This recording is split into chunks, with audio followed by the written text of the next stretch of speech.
Welcome to the Sleep Haunt. Tonight, the highway hums beneath the dark as we follow 9 true disturbing trucker horror stories, tales born on lonely stretches of road, whispered at dim rest stops, and carried through miles where the night feels endless. These are not sudden frights, but quiet echoes that stay long after the journey ends. Stay with me until the final story, where each thread connects to the next, and the last echo reveals what waits along the road at night. If you enjoy nights like this, be sure to subscribe so you never miss what lingers in the dark.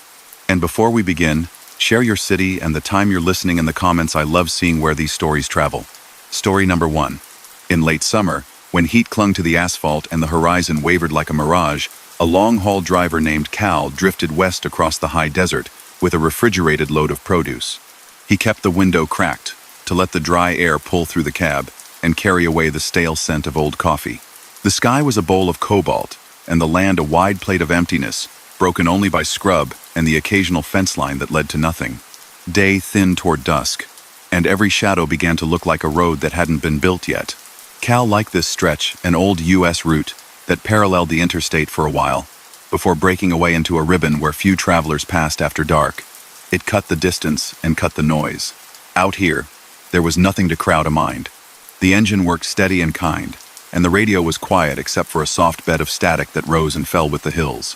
At mile marker 217, the sun let go, and the desert traded its color for a hush. A glow blossomed ahead, where there should have been none, the low, steady pulse of a blue service light at an old call box. They used to dot this route before cell coverage smoothed the need, a little stand with a button wired to speak to someone miles away. Cal hadn't seen one lit in years, not out here.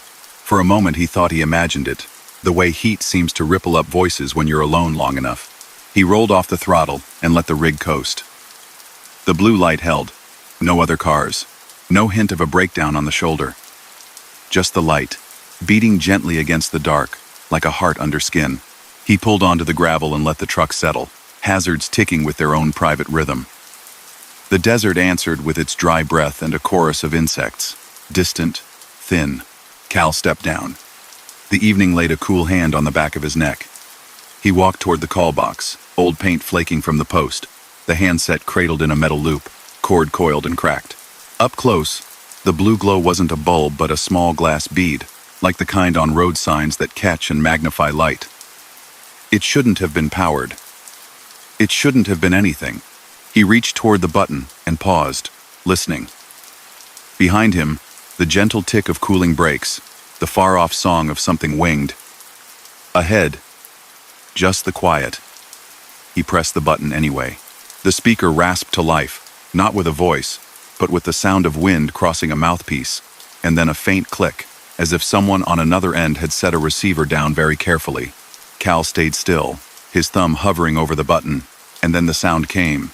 A man's voice, close and far at once, threaded through a little static, speaking with that careful slowness people have when they're afraid of saying the wrong thing. "Stay with me until 3:17, it said. "Please." Cal frowned.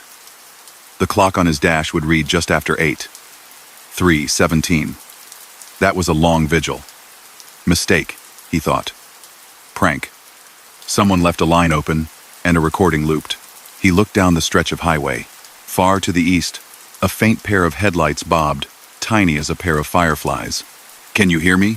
he asked, feeling odd to address a box at the edge of a mile of nothing. He pressed the button again. "What's going on?" Silence. Then, soft bleeps like tones dialed on an old phone. The voice returned, thinner. "If you stop, stop all the way. If you go, go all the way." Cal's thumb lifted, then pressed again before he decided to. "Who is this?" This time the call box exhaled the echo of his own words, warped slightly, as if they'd traveled out and back across a long tunnel and picked up dust along the way. "Who is this?" The way he'd said it, but not quite. He let the button go. The blue glow didn't flicker. He glanced behind at his idling rig, the red wink of hazard steady and patient, the sleeper dark.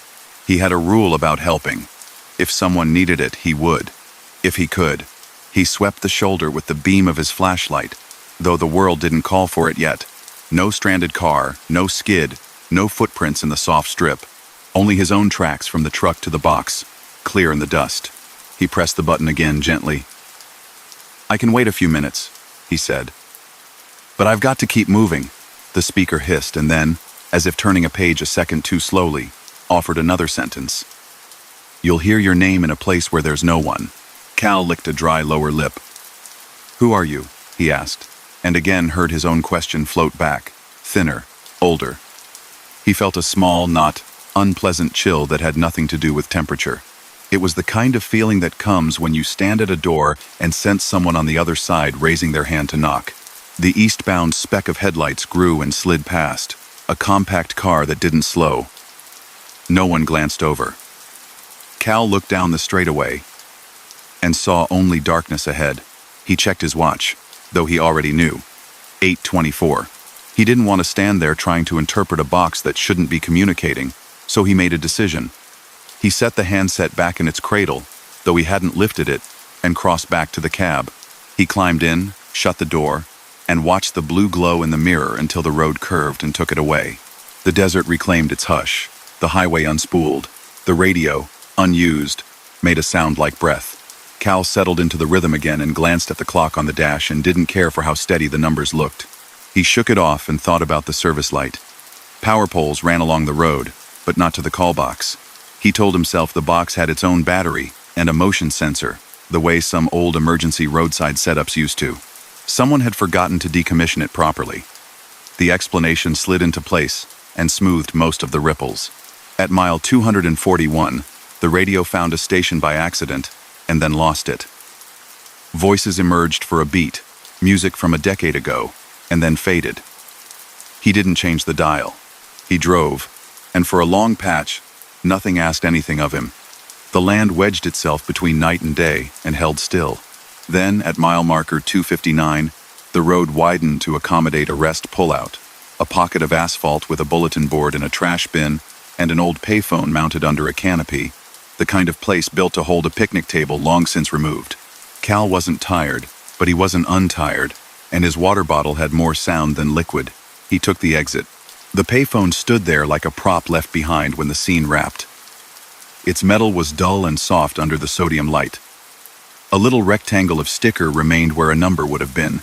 The handset hung heavy as a stone. Cal dropped his bottle in the bin, listened to the night, and turned to go. The payphone rang. It wasn't a huge sound. It didn't shatter anything. It simply happened, small and polite, cutting the quiet as cleanly as a zipper. One ring, 2, 3. He stopped as if the noise had touched his back. He had never once heard a payphone ring out here. He had barely heard one ring anywhere in years. He stood still, hand on the strap of his door, and listened while the fourth ring arrived, then the fifth. The sixth came like a suggestion. This is for you, whether you think it is or not. He stepped back under the canopy, reached out, and lifted the handset. It carried that same desert wind. And then, under it, so soft he had to hold his breath to catch it, a voice said, "Cal, you're almost there." He didn't move. The voice was his own. Not exactly. It was a little hoarser, maybe. A little thinner, as if it had traveled farther than it should have. But it was him. The shape of syllables, the slight hitch, before the name. He felt his face go still, the way faces do when a sound reaches through and turns the room around them. "Hello?" he said. He heard the same second-late reply. "Hello?" He glanced behind him, then up the empty road. No new headlights. The desert kept to itself. "This is a funny joke," he said, which wasn't true. He didn't think it was funny. He didn't think it was a joke. The voice on the line didn't laugh, because he didn't. It repeated, with a thread of urgency he didn't like hearing from his own mouth. "You're almost there." "Almost where?" he asked. A click, and then a tone, then the soft sound of a line clearing. The dial tone arrived like a drawn breath. He set the handset back very carefully and told himself, because he needed to tell himself something, that some kind of radio bleed had crossed into the old lines and produced a ghost of a voice with a shape similar to his. That's all. At the edge of the lot, the bulletin board held a sun-bleached map and a flyer about invasive plants. A small sticker was tucked into the corner, new and bright against the paper's weary pallor. It read, "Remember, if you stop, Stop all the way. If you go, go all the way. Some safety reminder from a campaign he'd missed. That was sensible. That was normal. He nodded to no one, climbed back in, and rolled out. The night smoothed again. He let the road do what it does. Turn long thought into something simpler. The cab filled with the low music of travel. He watched for animals at the shoulder, the soft flash of eyes shine in the dark. Around mile 276, the sky gathered a few clouds like someone was tucking a blanket up, and the air chilled in a way that made his hands grateful for the wheel. He came around a long bend and saw ahead, far out, a stutter of hazard lights marking some obstruction. They pricked the dark, blink, blink, blink, blink, steady and slow. Cal eased off slightly and paid attention. The hazards didn't move. No silhouettes, no flare. Just the quiet semaphore of warning. He drew nearer. The hazard lights belonged to a small flatbed parked on the shoulder, at an angle. A man stood near the rear, arm up, waving in a way that said, "Not urgent, not a trap. Just help." The wave was efficient. It was also familiar, and he didn't know why. Cal signaled, settled a wheel onto the rumble strip, and felt the truck align with the shoulder. He glanced at his mirrors out of habit. No one behind him. No one coming the other way. He stopped several truck lengths back to keep space and turned on his own hazards. The night absorbed the rhythm and released it back, like a second heart pounding a few inches away. He stepped down and walked forward, the beam of his flashlight painting a soft cone on the road. The man turned. He wore a reflective vest and a cap tugged low. Nothing remarkable, except that his posture was a half-breath off from the way people stand when they're entirely fine. Cal lifted a hand in greeting. "Everything okay?" he called. The man nodded and tilted his head toward the flatbed. "Need a second set of eyes on the tie-downs," he said. "They look right, but I keep thinking they're wrong." His voice didn't set off any alarms. Cal stepped closer, trained his light on the cargo, a stack of equipment crated in wood. The straps were snug, the ratchets seated. He walked around, checked corners, tugged. Solid. He pointed his light higher, along the top edge of the far crate, and his beam caught something that made him pause. A small scuff, a mark, as if something had rubbed there recently.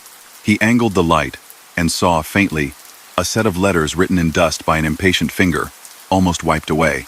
Cal. He blinked. The trace was slight enough to belong to anyone who'd begun to write something else and then stopped. He almost erased it by rubbing at his eye with the back of his hand. He took a step back. "Looks good," he said. "But maybe give your top strap one more notch, just in case." The man nodded. "Appreciate it." Cal found himself looking at the other truck's door without quite meaning to. No company logo. No DOT tags he could see. It wasn't odd at this hour. Still, he felt, vaguely, that he knew the angle of that windshield. Ridiculous thought. "There's a rest pullout in a couple miles," he said. "You could recheck under the lights." The man's mouth shaped a thanks that didn't quite sound, the way people sometimes do when their mind is on the task instead. Cal began to step away, then turned back. "What time you got?" he asked, surprising himself. The man glanced at his wrist and said, 3:17. It landed in Cal's stomach like a dropped coin. He stood where he was for a second longer than made sense, nodded, and returned to his cab. Inside, the dashboard clock said 12:04, which didn't comfort him, because his clocks had been wrong before.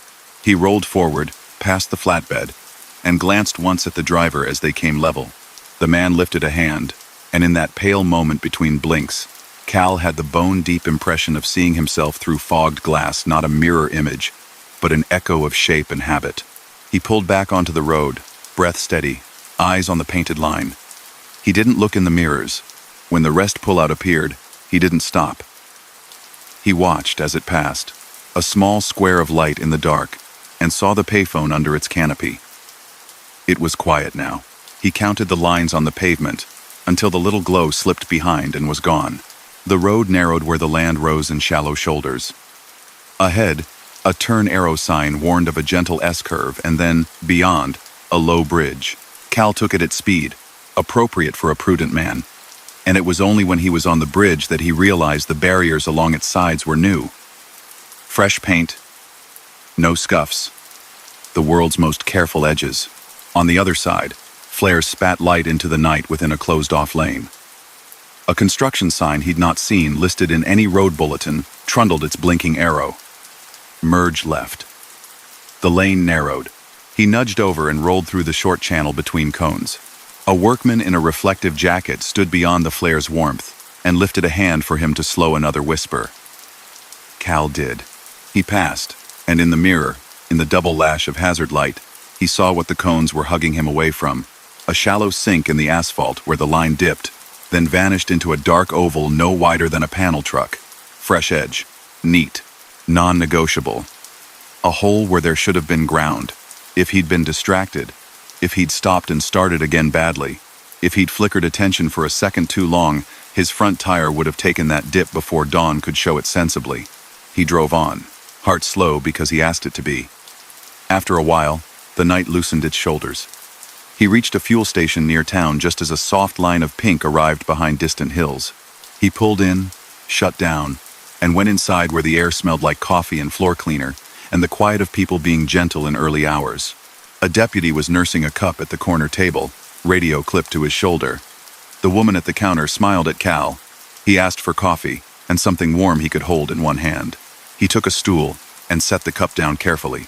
Road crew's out late, he said by way of making a sound that didn't have to explain anything. Bridge near 280. 2. Sinkhole the size of a kiddie pool. The deputy looked up.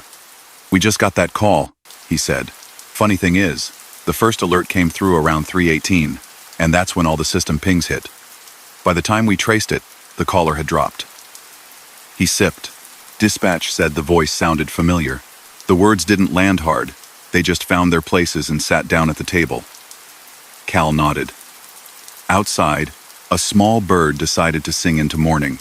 He thought of the call box's blue glow, and an old payphone ringing in a place where no one waited, and a man who might not have been anyone, lifting his wrist and reading a time that held its own strange weather.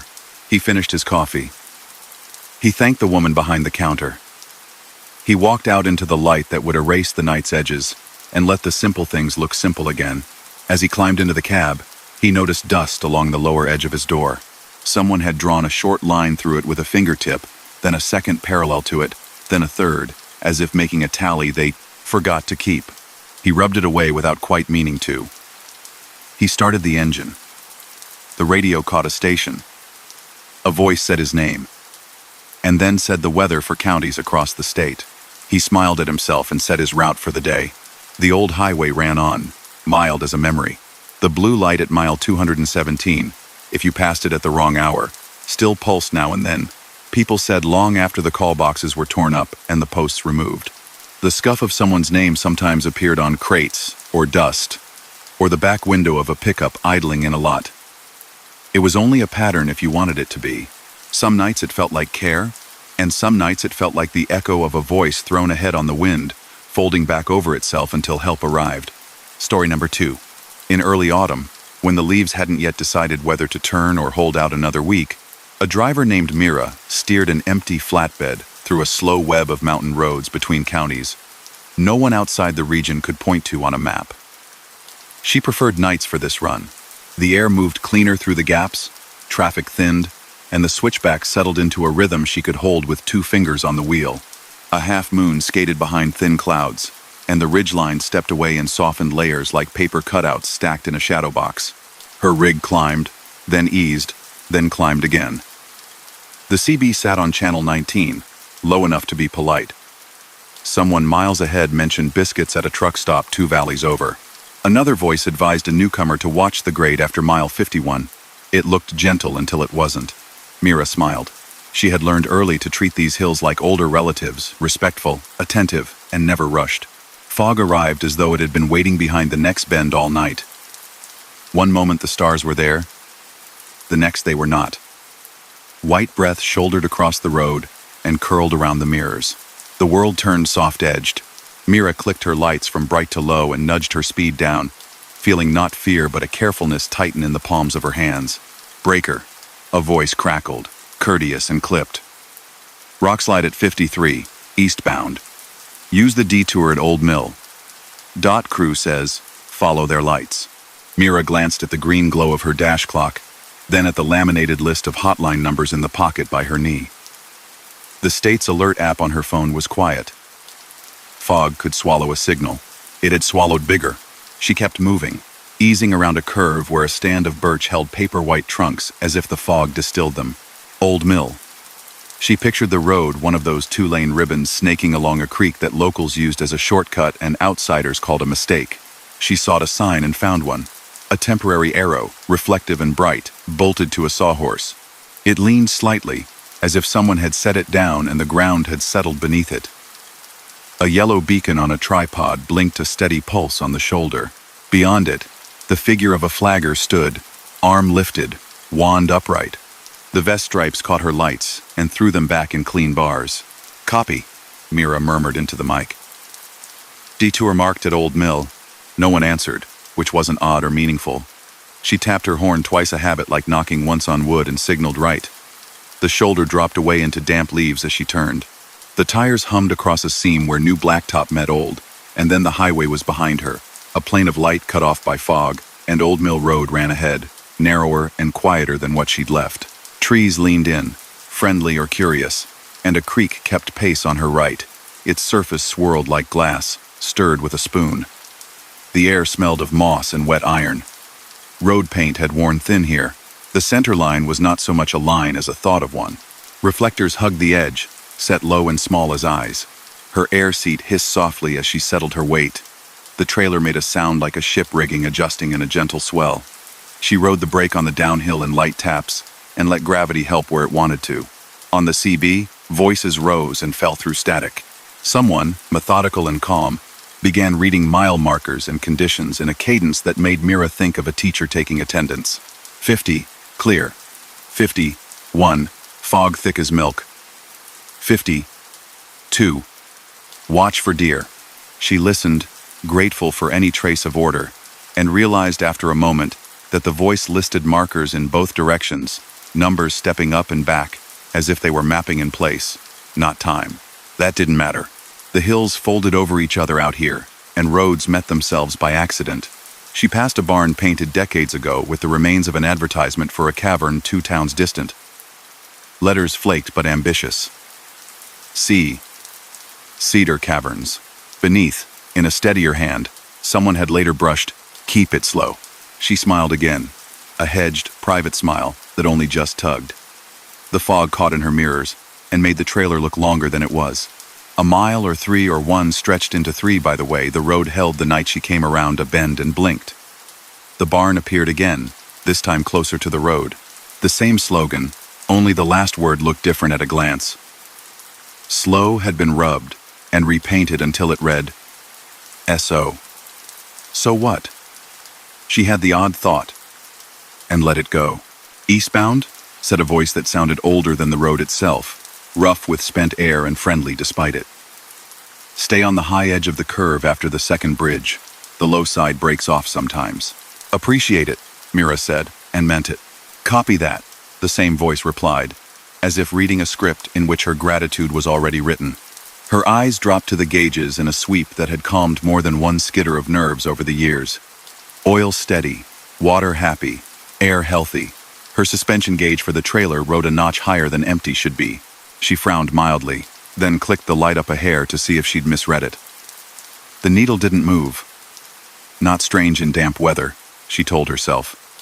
Air settled, lines flexed. Numbers drifted. Old Mill bent toward the creek, then away. A branch brushed the trailer's smooth back as the road pinched and then widened. The sound was light, like a coat sleeve against a doorframe. Somewhere ahead, a dog barked once and then made up its mind to be quiet. The beacon blinked again, a fresh pulse further on. Mira thought of her uncle's mountain rules, spoken without warning when she was young and riding in the passenger seat of his pickup. Use your ears, drop your shoulders, let the hill be the hill. She kept her hands loose, her breath even. The second bridge arrived with no preamble.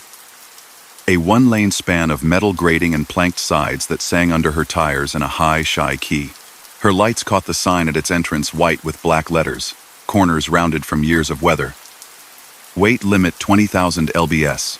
She was a touch over 30 without a load. and the math presented itself with no anxiety attached, just a small bell ringing in the back of her head to mark the fact. She rolled to a stop and set the brakes, the air releasing with a sigh that sounded too much like relief to be an accident. On the far side of the bridge, the flagger lifted his light in a deliberate arc. He wore a hooded raincoat with reflective tape and gloves. Mira studied him through the fog and thought of how the motion didn't match weight.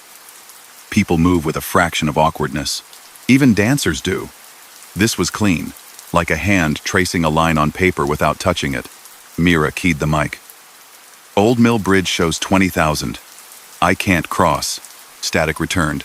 Then a woman's voice. Not the one that had noted mile markers, but another with a thread of something kind wound through it. Stay put, eastbound, she said. If you're at the second bridge, that sign means what it means. Don't idle in the hollow. Back up gentle to the farm drive and turn out. Take the high road back. It's not our crew on Old Mill tonight. Who's this? Mira asked, not to challenge but to anchor. She preferred names for voices. Silence answered. Then the same words came again. The cadence shifted slightly, as if spoken twice from memory. Back up gentle. Take the high road. She glanced in the mirrors. The world behind her was a fog bank and the soft suggestion of a fence. If there was a farm drive, it hid against the right shoulder, swallowed in brush. Copy, she said because it was the best word available. She flicked her work lights on, and the tree line woke in white. Ferns curled out from the bank. A mailbox, ancient and without a door, leaned on a post with no name. Beyond it, the break in the ditch, she needed just enough room to back, swing wide, and bring the trailer around in a slow 3-point that would feel like a full minute held in a single breath. She released the brakes and inched backward, mirrors bright with her own beams. The trailer seemed to regard the fog behind it and decide to be heavier. It wasn't resistance so much as a suggestion. A steady tap on her attention, asking if she was sure. She was. She tapped the throttle, feathered a bit left, and felt the rig describe the shape she asked of it, patient and exact. The bush at the road's edge, politely, ticked the trailer skin with leaves. The sound was small, a reminder of scale. Ahead, the flagger raised the wand once more, a slow beckon. Mira turned her headlights off for a moment, leaving only her work lights to the sides. The wand's glow didn't dim. It hung separate from the stealth of her beams. Not tonight, she said softly, as if the road could hear. Not for me. Her wheel came around, the nose of the truck found a new angle, and the trailer followed like a well-behaved thought. She pulled up into the road again, now pointed the way she'd come. For a second, when she glanced left toward the bridge, the span looked longer, as if a day had been folded into it. Then it was short again, narrow as a breath. Good. The woman on the CB said. Voice softened to nearly a whisper. Back to the main. Keep your lights low. High road only. Appreciate it, Mira said, and this time no one repeated her gratitude. The creek beside Old Mill picked up its own song again. The tiny notes that had paused for reasons she didn't have words for. She climbed, careful of the grade, careful of herself. The suspension gauge rode where it had settled, a little high. She told herself. It was the cold. Cold made rubber stiff, air thick, numbers lazy. When the old advertisement barn came around again, the fog thinned enough to see that the second word had always been slow, and only her glance had shaved it short. The temporary beacon at the highway mouth blinked once, then quit mid-pulse, like a storyteller folding a hand and deciding the tale was over after all. The sawhorse arrow stood where it had stood, but its face looked the other way, pointing into a ditch that led nowhere. Mira merged back onto the main road, and the painted lanes felt like a promise made and kept. 2 miles on, a real crew worked under the sound of their own generator. Cones and an actual aero board guided cars through a small sprinkle of rocks kicked from an impatient slope. The slide was honest. A mess on the shoulder. Wrong but fixable. The foreman lifted his gloved hand as Mira passed. His vest's reflective tape was patterned differently than the flagger's angles instead of bars. Appreciate the heads up, she called on the CB. Crew at 53.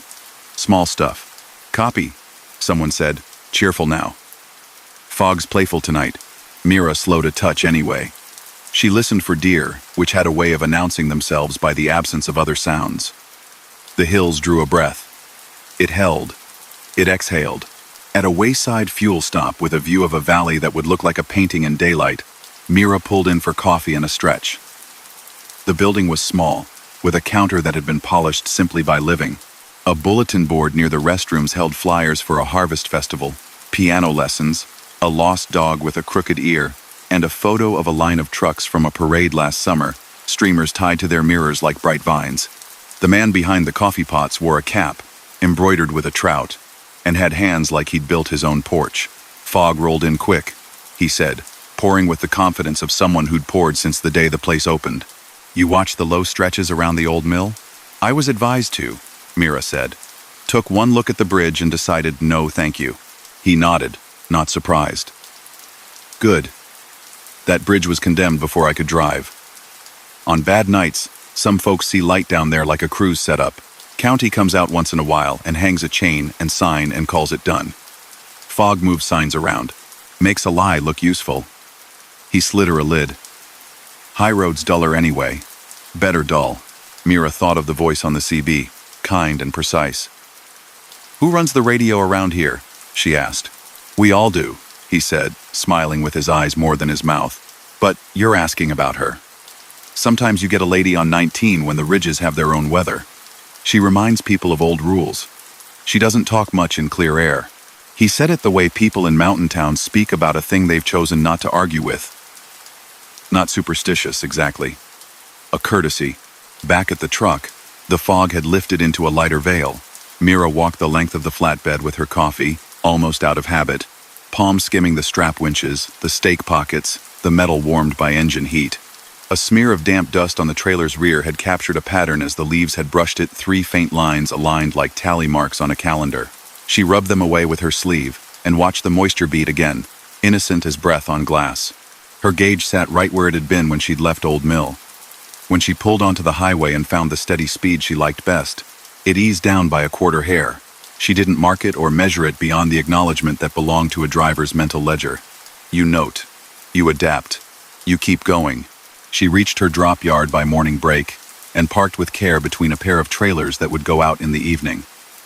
A sparrow had moved into the corner of one of the bays and seemed not to mind the world's noise much.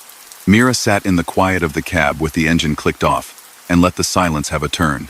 She thought of the calm wave of the flagger's wand. She thought of the voice that had told her to go back and the way the creek had stopped singing while she decided. She thought of the old barn and how to misread one letter in fog is to misread the whole sentence. Weeks later, on a bright day when the hills were lit with maples like lanterns and the sky felt higher, she ran the same route in daylight. Pure curiosity, nothing more. She took the exit for Old Mill and eased down the 2-lane to where the creek shouldered in and the road narrowed. The bridge wasn't there. There were concrete abutments reading like empty parentheses around the creek, and flat river stones lined up where footpaths crossed. The old mill itself stood on the far bank, roof sunken into itself, vines threading through tall windows. Dragonflies held in the warm air like bright commas between thoughts. On the near bank, a single safety cone sat, sun-faded and resting at an angle as though it had taken a break from being useful and decided the bank was good for a sit. Mira did not go farther. She turned back at the first sensible wide spot, waved at a man walking his dog, and returned to the main road. The highway received her like a long sentence finishing a clause. On the CB, someone made a joke about pie. Someone else argued about the best tire for winter. The season had pivoted. The hills held their shape in the new light. On evenings when fog pooled low later that month, if she was in those parts, Mira kept channel 19 open, and her speed like a thought you don't want to scare away. Sometimes the miles came with nothing but the sound of her own tires. Sometimes they came with a quiet voice reminding anyone listening not to idle in the hollow and to take the high road, even if it meant an extra 10 minutes and a little boredom. It always felt like good advice, whether you were in a rig or a small car or your own company. Once, near mile 52, a stranger broke in to ask if the detour at Old Mill was open yet. 3 drivers said no in 3 different ways. The fourth voice steady, spare suggested biscuits at the Ridge store, and then the scenic pull-off that would let you see 3 counties if the air cooperated. Mira smiled and kept her hands loose and watched the lines. It wasn't much of a story. It was exactly enough. Story number 3. The planes ran flat enough to convince a person the world had been ironed. A driver named Rowan drifted east under a sky that blinked with slow, patient heat lightning. The kind that doesn't crack so much as roll its shoulders and glow from within the clouds. Wind turbines kept their white arms moving at a steady pace on both sides of the highway, red tower beacons pulsing in a heartbeat rhythm that made the distance feel measured and kind. His dry van hummed, light tonight furniture, blanket wrapped and strapped. The night had the warm electric feel of weather thinking about becoming something. The radio held the NOAA voice and soft background watches posted. Cells forming, nothing to startle. He kept the CB down low, a murmur of other people's miles. The hour had just begun to thin. He let the rig hold the lane like a line he'd drawn once and decided never to cross. Around mile 158, the wind shifted without calling anyone's attention to it. It came from nowhere and everywhere at once, and the turbines began to change their stance, blades pivoting slow to meet it. The air picked up a mineral smell, a hint of dry earth given a quick lift. Rowan noticed because he noticed things like that. He adjusted his grip, not because he was uneasy, but because information like this mattered. The horizon smudged a little, as if someone had rubbed it with a thumb. On the NOAA frequency, the voice mentioned a blowing dust advisory downrange. No panic in the tone. A simple note, like reading a grocery list, with one extra item added. On the CB, someone said, "Watch your hat at 163, and someone else laughed without humor. Rowan checked his mirror. The road behind him shed its light like a snake sheds its skin. Nothing chasing him, nothing asking anything. At mile 160, a warm gust pushed across the road and set his trailer moving half an inch off the line before it decided to behave again.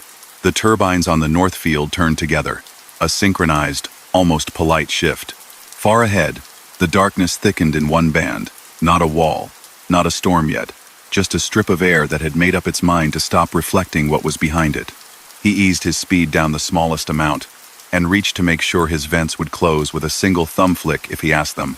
The CB popped softly, like someone tapping a microphone. A voice he didn't recognize, steady and in no hurry, slid in as if it had always been there.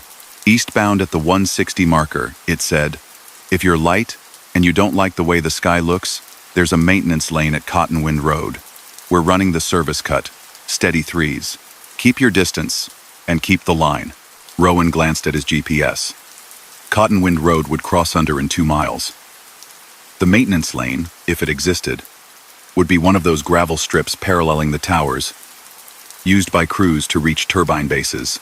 He'd never taken it, had barely registered its shape. The voice continued, "Easy. Don't stop under bridges. Don't nose into the lee. Keep moving when the light goes out. It'll come back." Convoy markers the triangle. Steady threes. He didn't answer, because he didn't know what he was answering yet. He thought about wind that builds a moment too long in dead wheat, the way it lifts and carries and makes its own weather. He thought of the road's habit of pretending to be a calm, endless thing, until it isn't. He checked his mirrors again, and let his eyes rest on his own marker lights, small and obedient. He rode the lane. Cottonwind Road arrived with a green sign that looked like it had been washed too many times. The exit ramp sloped gently away and crossed under the highway. On the far side, a gate hung open by inches in the fence that guarded the turbine fields. A pair of taillights, set oddly, waited beyond 2 red points low and an amber above, forming a small triangle when they blinked together. They were not flashers. They were something else, patient and regular, 3 slow pulses that laid a rhythm down and kept it from running away. Steady threes. Rowan had enough time to think this is foolish, and enough time to think this is wise. He took the exit and felt the tires find new texture. Gravel, then packed dirt, then a narrow strip of asphalt that hugged the line of towers like a shadow. The gate opened half a foot more, as if a wind had pushed it. The taillights slid forward, giving him a place to fit. More lights appeared ahead, each with the same triangle pulse, spaced so that every third beat seemed to goose the one before. A line strung across the dark, not many trucks, just enough to feel like a plan. "Slot in with 2 between," the voice said. "Keep 12 back. When we cross the open cuts, keep your wheel easy. You'll want to overcorrect. Don't." He slid into a pocket behind a long, boxy shape with a paint job dulled to a uniform gray by 100 sunrises. No company name, no dot numbers he could make out. It held the lane, as if the lane belonged to it. Rowan settled his breathing into the small calm that comes when a decision has been made and can no longer ask questions. The maintenance road ran parallel to the interstate, but far enough away to remove the sense of being watched. Turbine bases rose at regular intervals, smooth and silent up close, blades whispering far above. The red beacons on their crowns strobed in staggered sequence, a chorus of measured heartbeats across the fields. The band of dark ahead had widened. Dust doesn't announce itself with thunder. It simply appears and rearranges air. "Close your vents," the voice said, kind but specific. Rowan flicked the switch. The cab's air shifted from outside to inside, and the faint sweetness of paper and plastic freight became the dominant scent. He took a breath. The lead truck's pulses hit 3 times, then all at once they went out. Not broken, just gone, like someone's hand covering a candle for a count. The dark pressed in. The turbines vanished. The road lost its edges, and Rowan's world narrowed to engine note, the weight of his hands on the wheel, the remembered stripe down the middle that he could no longer see. He kept his speed where it had been, fought nothing, thought about nothing. His chest counted. 1, 2, 3. The way you count for a child to jump into a pool. The triangle lights came back on ahead, exactly where they should be. The convoy held, the roadside.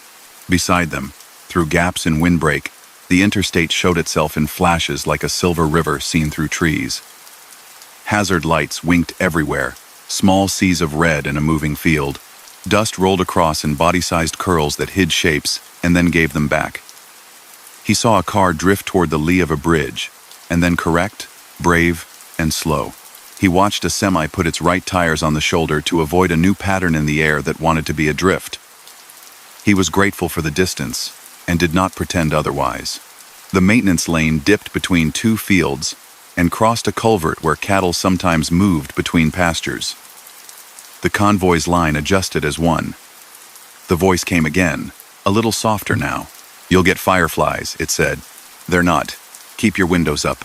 They were not fireflies. Ember flecks traveled this far on certain nights when crews burned stubble in a controlled way, and a gust arrived with confidence.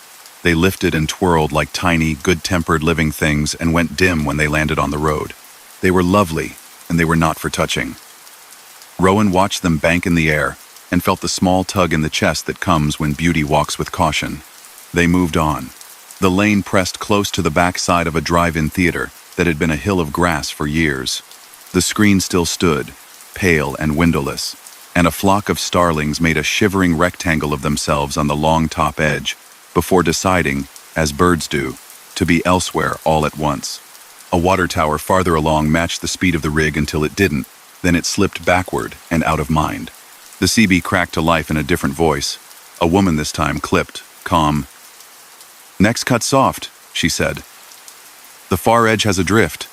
Keep your nose left and let it give. Don't plant." Rowan felt the gentle tug and answered it with calm hands and nothing else. His trailer skated an inch and found itself again. The lead truck's triangle winked to remind him it was there, and then returned to steady. Behind him, another set of 3 in the mirror did the same. The convoy moved with the quiet competence of something that had done this before. He had a thought then that he could not place. His father's hands on a wheel far larger than any toy. The smell of diesel on winter mornings. A tune hummed, off-key but sure. He shook it off, fond, and kept to the lane. They passed signs with messages that didn't count for them. Authorized vehicles only, no through traffic, service excess. Each one a rule aimed at someone who needed rules to frame the day. Their little run had made a different rule and kept it. At some point, the road rose enough to glance over a line of windbreak and give a view back to the highway. Cars had slowed to a procession. Troopers had arrived, lights low and disciplined, guiding people along in a line that respected itself. The weather had decided to be serious and then, as suddenly, to be less so. Dust swirled like a fog that had forgotten water. Rowan kept his pace. "Gate," the first voice said. "Honk once." A wire gate appeared across a crosscut. Rowan tapped his air horn. a courteous note that belonged in a neighborhood and not on a freight line. The gate moved, not quickly, more like someone inside the night had decided to swing it and had to lift it a little where the hinge stuck. The lead truck held, then moved, and the gate slid back behind them. When Rowan glanced to see if someone would close it, a puff of air did it for them. "Next you'll get the tank road," the woman said. "It's smoother. Don't let the smooth speed you up." They met a strip of concrete poured perfectly straight for a half-mile, left over from an experiment decades back, when a farm had decided to move heavy equipment a smarter way. The ride calmed. The temptation rose. Rowan let it pass. At the far end, the lead truck crested a shallow hill and faded in a way that wasn't about light. One moment, the triangle blinked. The next, it did not. The road turned a degree to the right. The next set of 3 lights moved up a place. A cab over in faded colors slid into the roll of lead, its roofline a shape Rowan knew in his bones before his eyes decided on it. The stripe along its side had once been bright. He'd seen one like it in old photos, in a frame on a shelf in a house no one lived in now. The CB carried a sound like a breath, and then a tune, 3 notes from something lullaby soft, cut short by static. "Almost through," the first voice said. "Nearer now." The maintenance lane angled toward an overpass that wasn't for the interstate but crossed another service road. A connector ramp rose with it, signed with a metal rectangle that had lost its paint. Authorized vehicles only. The convoy took it as if it had been waiting all night just for them. At the top, a patrol cruiser idled with its rear lights on. A trooper standing in the wind's push, hat tilted low. He looked up as the trucks appeared from nothing, his expression turning from puzzled to relieved in one measured breath. He waved them through with 2 fingers. An efficient kindness. "Where'd you come from?" he asked, but not to Rowan. Maybe to the air. Rowan could have pointed. The ramp behind him showed a chain across it. Drifting grass settled against the links. A no-access sign hung sideways. He didn't point. He eased onto the interstate in a gap that felt left for him, and rolled into the sheltered pocket behind a grain hauler whose driver gave a small nod that said, "I see you." The CB fell quiet. The NOAA voice went on with its weather words, already looking past the worst of it. The turbines slowed. The red beacons kept their heartbeat a little longer, and then switched to a slower pulse. Traffic breathed again. At a truck stop tucked beside a line of cottonwoods with a pond that held the storm's last breeze, Rowan pulled in for fuel and a pause. Inside, the walls held framed photos of fair winners and local teams and, near the register, a black and white shot of a row of trucks lined nose out along a farm road, in a dust haze thick enough to turn noon into twilight. Their marker lights wore the same triangle pattern he'd followed. A caption in tidy pen beneath read, "Beacon Fleet, Black Storm 78. Thank you." The woman at the counter saw him looking. "My sister almost followed taillights under a bridge that day," she said. "Some folks came off the fields with their lights the way the crews taught them. Made a line, walked people through. Dad said the ones with the 3 were the leaders. Funny how you forget a thing until you see it on the wall again." Rowan nodded, ordered coffee, and didn't say anything about gates that moved like wind or music, that seemed to know his house from years ago. He carried the cup back across the lot carefully. The way you carry something warm to someone else, even if you're the one who's going to drink it. On his trailer's rear doors, dust had drawn its own map of where he'd been. 3 fingertip-sized smudges sat in a small triangle on the lower left corner, spaced neat as if a child had touched, and then decided there was nothing more to add. He left them. He climbed in, settled the cup, checked his mirrors. The road pulled him onward with the usual competence it has when it wants to put a night to bed. For a while after, as the planes gave up their story and let the day ahead sketch in its first lines, he watched the turbines keep their measured spin and the red beacons keep their patient time. The interstate stretched clean and straightforward. He kept his pace and his distance and his part of the lane. Somewhere back in the fields, maintenance roads ran the way they always had, uncomplicated paths, laid for people who needed to service big, quiet machines. Some nights, a line of taillights like beads might string itself along those cuts, triangles blinking their 3s, mercy disguised as routine. If you caught them at the right moment, you could find yourself folded into their line, keeping the same rhythm, moving through the dark band without stopping or rushing, and then sliding back into the ordinary as if nothing had happened. They never stayed long, those lights. They never seemed to need thanks. or to have a place to be after. When the air leveled and the dust put itself down, they faded the way good helpers do, leaving only the shape of their advice behind. Keep your distance. Keep your line. Keep moving when the light goes out, because it will come back in a count of 3, and the road will still be where you left it. Story number 4. Off-season along the coast softened sound into something almost kind. A driver named Lena eased her rig onto the long causeway that threaded between salt marsh and open water. The sky, a low quilt of cloud, faintly lit from some town too far away to name. Her trailer, a reefer set to hold just above freezing, purred like a cat at the edge of sleep. The smell through the vent was tide and iron, and that green, living scent marsh grass keeps even in cold months. Channel markers blinked red and green out on the flats, reflected twice in the water, once near, once a little off, like a memory remembering itself. Mileposts here came with seabirds painted on them in chipping enamel. Lena liked that. It made the road feel like a story with pictures. The causeway rose and fell in gentle arcs, each curve edged with railings that hummed softly when the wind had an opinion. A sign at the first span still kept a scrap of another era. Draw ahead sound horn, wait for bell. The draw had been fixed in place years back, concrete poured, machinery removed.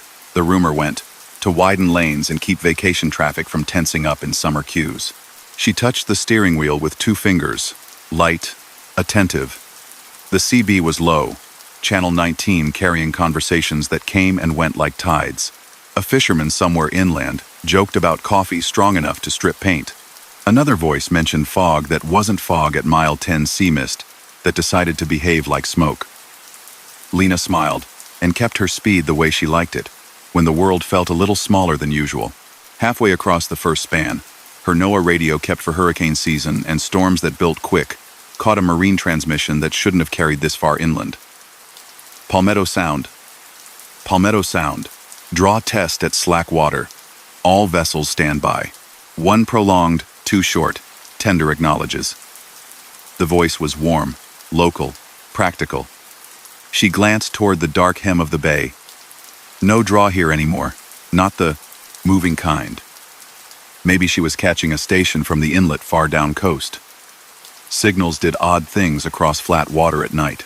A beacon ahead winked, a steady amber on a pole by the shoulder. Temporary work, maybe barge repairs, a lane shifted. She slowed a fraction and looked for cone lines. The amber beat held a metronome rhythm.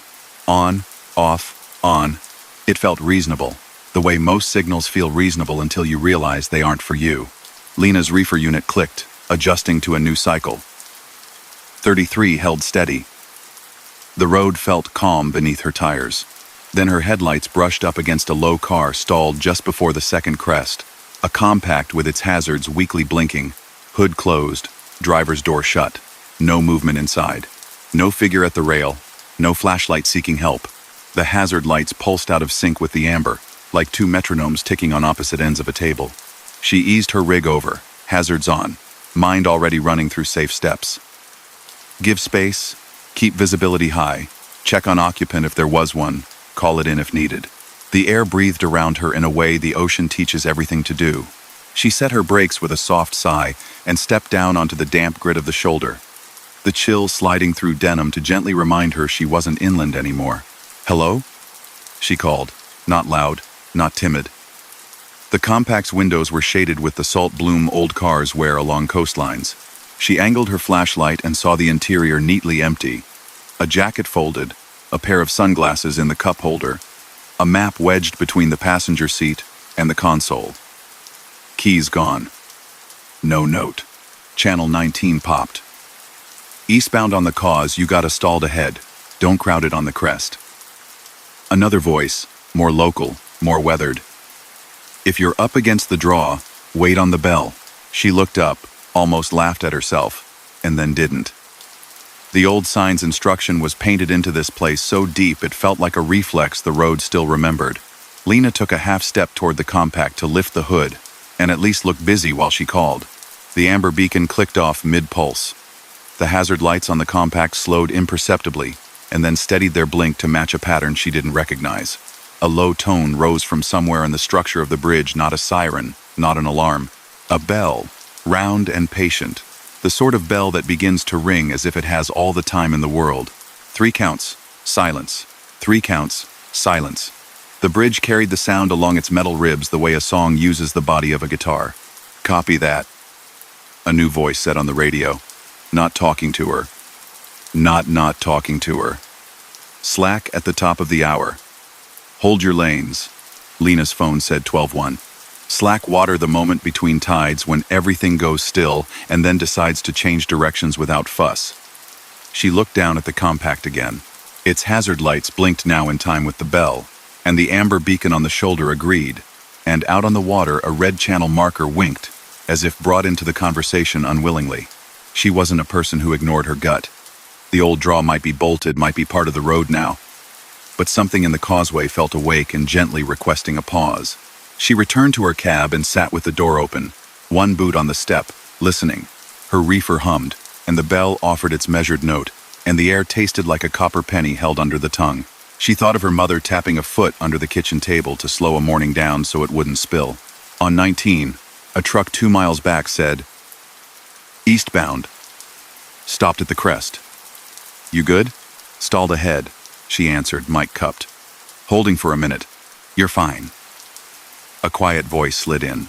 One of those local voices that sounded like rope work in it, salt in it, no meanness. "Don't stop on low ground. If you stop, stop on the crown. If you go, go steady." She recognized the cadence of an old rule and appreciated the way it didn't ask her to explain herself. Below, dark water turned in place, undecided. A soft vibration came through the steering column, the sort that would make a coin shimmy across a flat surface and then sit still again. She saw nothing move. She felt something shift. The bell made one more round. The amber light resumed its plain, useful blinking. The compact's hazard lights did not keep up. They flickered twice in quick apology and went back to their battery's tired beat. Lena set her brake to off, eased forward, and swung wide to give the compact room without touching the low, invisible shoulder where the marsh waited with its patient, dark sponge. As she drew level, the compact's passenger window fogged as if someone had exhaled inside, a small oval that cleared again as quickly as it had formed. She told herself that was heat and physics and breath left over by whoever had left the car there. She told herself it twice. Half a mile beyond, at the crest of the second span, a figure stood on the maintenance walkway. He wore an orange slicker with reflective tape that had lost its edge to weather, hood up, hands resting on the rail. He wasn't waving. He wasn't signaling. He was simply present, gaze angled down into the black water as if counting something. Lena's headlights brushed him, and the reflective strips breathed once and went quiet. She lifted a hand off the wheel, as if to greet a person who had the night shift. The figure didn't move. In her mirror, a long truck behind her took the crest slow, and when the lights shivered over the spot where the man had stood, the slicker had become a coiled hose, and 2 buckets stacked for morning. She checked 19. "Anyone got eyes on DOT up here? Thought I saw a flagger." "Negatory," someone answered, all vowels stretched. "Highway's empty this time of night. Bay police at the inlet, if they're anywhere." A pause. "You hear that bell too? Or is my granddad in the cab with me again?" "Bell," Lena said, making a small joke of it and not quite getting there. "Might be the draw in my head." The causeway ran another mile before a low island interrupted it with a curve around a cluster of dark houses and a convenience store that lit itself like a lantern for the few hours it was open. The store was closed now. Its sign rattled once. A paper taped to the door flapped, but the wind didn't take it. Lena wished, for no good reason she could name, that it would. Past the island, the third span arced up gentler, almost a courtesy bow. The road surface changed a shade the old draw section. Even fixed, it had its own sound under tires, a drummed note with a higher pitch. Lena's hands moved a quarter-inch wider on the wheel. The NOAA voice, impersonal and useful, murmured something about a small craft advisory. Channel 13, the Marine Band, tried to bleed through with chatter about lighted buoys and a tug that had decided to push through late. At the middle of the arc, a vibration walked up through her seat, down the rails, into her boots. A chain somewhere, not there, lifted and settled very gently, the way a chain does on a boat that has come to the end of its slack without any hurry at all. She glanced toward the water out of instinct and saw, low and hush, a run of deck lights pass not under the bridge but through the shape the bridge made in the world. small points sliding over darker water. No sound of a motor. No wake.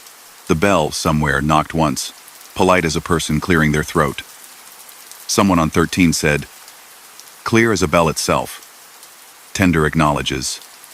"Thank you for waiting," she breathed out. She hadn't realized she'd been holding a piece of air in her chest for the last few seconds. The world tilted back into its usual angle. The marsh returned to being a mattress for birds. The bridge returned to being a road. The bell finished its imaginary work and put itself away. The compact behind her she had almost forgotten it rolled into view on the far side of the crest, now angled neatly into the emergency pull-off, as if it had been nudged there by a kind hand. No driver in sight. No trouble to cause trouble. Lena touched the brake pedal once, an acknowledgement. She took the rest of the causeway at the pace of a person walking a sleeping child across a quiet room. On the mainland side, the road tipped down into a harbor town with a single blinking light at its one confusion of an intersection. A diner held a square of yellow in the road closely window and the promise of warmth. Lena didn't need coffee, not truly, but she pulled in anyway and sat at the counter because the bell, real or not, had put a small hush in her she wanted to smooth out. The walls wore photographs in a long, uneven line. Boats under strange skies, kids with fish, a black and white shot of the causeway when it wore its moving draw, a tower of gears and counterweights like a clock's skeleton against the sky. In the photo, a man in an orange slicker held a lantern and lifted it shoulder high. His face was a study in focus. A brass bell hung beside the photo, darkened to a warm brown by years of fingers. The waitress set a mug in front of Lena, as if she'd seen the night on her shoulders when she came in, and decided how to arrange the next 5 minutes. "You crossed just now," she said, not a question. "How'd it feel?" "Like it thought about being a draw again for a minute," Lena said, immediately unsure she should have said it that way. Bell and all. The waitress's mouth tipped in a knowing line. Folks hear it at Slack sometimes. Old habits. The tender lived up there for 30 years. Benjamin Rook. He didn't like to make anyone wait, but he liked the rules kept. The bell went with him when they took the machinery down, so the story goes. But he told everyone who asked that the bridge would ring itself if it needed to. "Does it?" Lena asked, already knowing the answer she wanted. "Only when it's quiet enough to listen," the waitress said, topping off her cup. "That compact's been sitting there off and on for a week. Battery dies, then it blinks again. One of the deputies thinks a tide pump in the wires is making a loop somewhere stupid. Might be. Or it might be folks not reading the signs they don't see anymore, trying to get the view from the middle right when the tide rolls. Either way, nobody's been hurt. Maybe that's the point." Lena looked at the photo again. The lantern's light was a white scratch on the film. The bell, in person, held its own quiet. Someone had tied a small, faded, braided lanyard to its handle. The sort of thing sailors knot to give their hands purpose, and to dress up a piece of hardware they respect. When she stepped back out, the cold air had grown a thin skin. Frost would draft itself along railings before dawn, and gulls would write their morning names on it with their feet. She walked around her truck without quite needing to, let her fingers check the tires and the straps and the latches. On the grill, caught on a bit of mesh, a piece of white string knotted in a decorative loop hung light as a spider's web. She touched it and thought it might crumble, but it held. She left it where it was. The drive inland was steady and unremarkable. That word, unremarkable, felt like luxury. Her CB settled into readings of mile markers and quiet jokes. The reefer unit kept the same low, even tone. When the marsh slipped out of the mirrors and the pines took over, she checked her gauge sweep and let the dashboard's glow be as much company as she required. Later, when she'd made her drop, she thought about who she might tell, and decided maybe it was a thing to keep and not to spend. Not because it was precious. Because it was ordinary, in the strangest way. A bridge doing what bridges do, not just for cars, but for time and for rules and for those who do well with a bell to tell them when to go. Months after, in a daylight where everything looked less like a story and more like a brochure, she took the causeway again. Sun lit the pylons in sharp planes. Pelicans rode the air with their patient wings. The old sign about the draw had been replaced with a new sign about keeping right, and she wondered who had decided the difference. The bell in the diner still hung by its ribbon. A kid tugged the rope gently and laughed at the tone. The waitress nodded without hiding a smile and said, "That'll do," to no one in particular.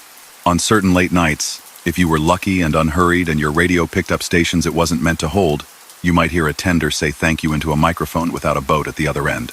You might see a compact eased into a safe place without a hand on the wheel. You might feel a chain lay down its small weight again in a floor that used to move. You might decide to wait a minute without knowing why. And then you might go, steady, over the water, taking with you nothing more complicated than a bell's patient rhythm and a reminder that some instructions outlast the things they're meant to run. Story number 5. Flat country likes to pretend it has no secrets. On a late weeknight, a driver named Elliot pushed an eastbound route across a tableland of pasture and low scrub, where the wind skimmed the grass and the sky offered 1,000 small stars and not much else. His trailer held paper rolls, dense as stone and strapped like sleeping giants. The weight rode kind, and the road held its straight line like a promise. Out here, mile markers came regular, water towers rose like chess pieces miles apart, and you could see a farmhouse light for a long time before you passed it and watched it slide away in the mirror. He'd taken the county road because a pileup had slowed the interstate south. Locals called this stretch the Old Meridian. It wandered near a shallow lake with a shoreline that evaporated and returned with the season. The air through his vent tasted faintly mineral, as if the lake had been rock last week and decided to be water again without telling anyone. The CB was on, low. Channel 19 murmured about deer near the river cut and a detour around a dirt grader that had given up a tire. Just after midnight, the reflective glare from a new sign rose out of the dark, like a quiet suggestion. White oval, black letters. Average speed. Monitoring next 7 miles. Beneath it, not quite matching its modern face, a second panel in the county's old font. Consistent speed zone. Hold 1 rate. Do not stop, in the corridor. He had seen average speed setups elsewhere, cameras reading plates at the ends, computers doing math in the middle. This second sign just had more story to it, like something a person wrote after a committee went home. Elliot glanced at the time glowing soft on his dash. 12:06. The lake off to his right wore a skin of silver under the stars. His GPS dotted the line ahead with a small triangle that liked to be right more often than not. Meridian eastbound, a voice said on 19, local, unhurried. Keep your speed steady through Harrow County line. 35 for 7 keeps you honest. They call it the borrow. Elliot keyed the mic. Copy. 35 for 7. Don't favor the shoulder, another voice added. Woman's, friendly and practical. White line slips out from under you if you stare at it. Use the hum of your engine for the pace. That's what we do. Ahead, a small building appeared by the road, a square of lit inside behind glass, a porch light throwing a shallow triangle out over cracked concrete. A way house, long closed at night in most counties. Its sign, hand-lettered wood, Harrow scale, beneath it, smaller, after midnight check, with keeper. The window held a person's silhouette the shape of someone sitting with a notebook open, a lamp aimed down. Elliot's lights brushed the glass and slid on. The person didn't move, or moved only to turn a page. He let the image set somewhere on a shelf in his head, and didn't trouble it. The corridor began where a set of twin posts rose. Reflective tape spiraled around them like barber poles. He tapped his cruise down and watched the digital readout land on 35. He could do that for 7 miles in his sleep. He wouldn't do it sleeping. The paper load settled. The air seat breathed. The engine note found that low, even tone he liked when things were meant to be plain. The first mile marker from the county looked new. A green blade, with a 1 stenciled sharp and clear. 100 yards later, another blade with a 3 glowed. Then, not quite after the space he'd expect, a 2. He checked the GPS, which rarely argued unless asked. His map gave him the straight line as always, numbers hidden behind a thin, bold route. Numbers will not count in order, the woman's voice said, as if she'd glanced into his cab and read his expression. They're not for you. Don't let them into your hands. He smiled without moving his mouth. The road did an old trick, Midnight's way of making space feel like a room that changes walls while you sit still. The white edge line looked a hair brighter for a few beats, then returned to normal, like someone running a finger along a string and letting the note ring out. A deer appeared in the grass at the far shoulder, its eyes coining 2 small lights and then withdrawing. A windmill turned slow behind a fence line.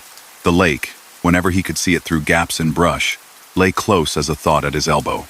His engine at 35 made a sound he could match with breath. 4 beats for a breath in, 4 beats out. It steadied his hands. He didn't add speed on the downhills. He took nothing on the climbs. The urge to trim by 1 mile an hour was there, and then gone, like a fly that thinks better of a window pane. The paper behind him pressed gently down into the trailer floor. Honest weight applied to the one task weight likes. The second mile marker, if that was what the numbers wanted to be called, read 5 and then 4 and then for a moment none at all. Just the green blade gleaming blank like a joke. Elliot kept the pace. He glanced at his side mirror, and for a heartbeat saw 2 sets of his own taillights. The second lagging a little, small and red in the dark. When he looked again, there was only his own, simple and true on their brackets. He didn't scan backwards a third time. He knew better than to pick up a thread twice if he didn't want a knot. The CB clicked faint static and then cleared. "If you're new to it," the local man's voice said, "count your breath and match the rumble. If you're not, you already know." "What is it?" someone else asked, maybe a traveler on their first pass. "Speed trap weirdness? It's a stretch that likes routine," the woman answered. "That's all." On his right, far off, a train poured past a crossing with no horn-quiet zone through sleeping farmhouses.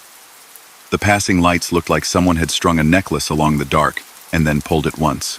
The crossing's gates lowered and raised at a distance. Elliot imagined the feel of waiting there with a car idling, the sensation of the road confiding that it could lengthen if you let it. The third blade was 2 again. Then, as if the road couldn't help itself, a small sign on a metal post with white letters on green. "Return what you borrow." He wanted to nod. He didn't. He let the engine hum do the talking. When people get tired, they start looking for numbers to make sense of the world.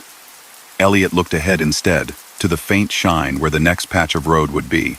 His radio caught a NOAA update about an inversion layer and a shallow fog forming near flat water, the kind that hides distance and gives back sound. It made a kind of sense. He let that sense sit on another shelf. 20 minutes on, when it should have been 4, a set of headlights far ahead kept their distance exactly as if attached to a stick he couldn't see.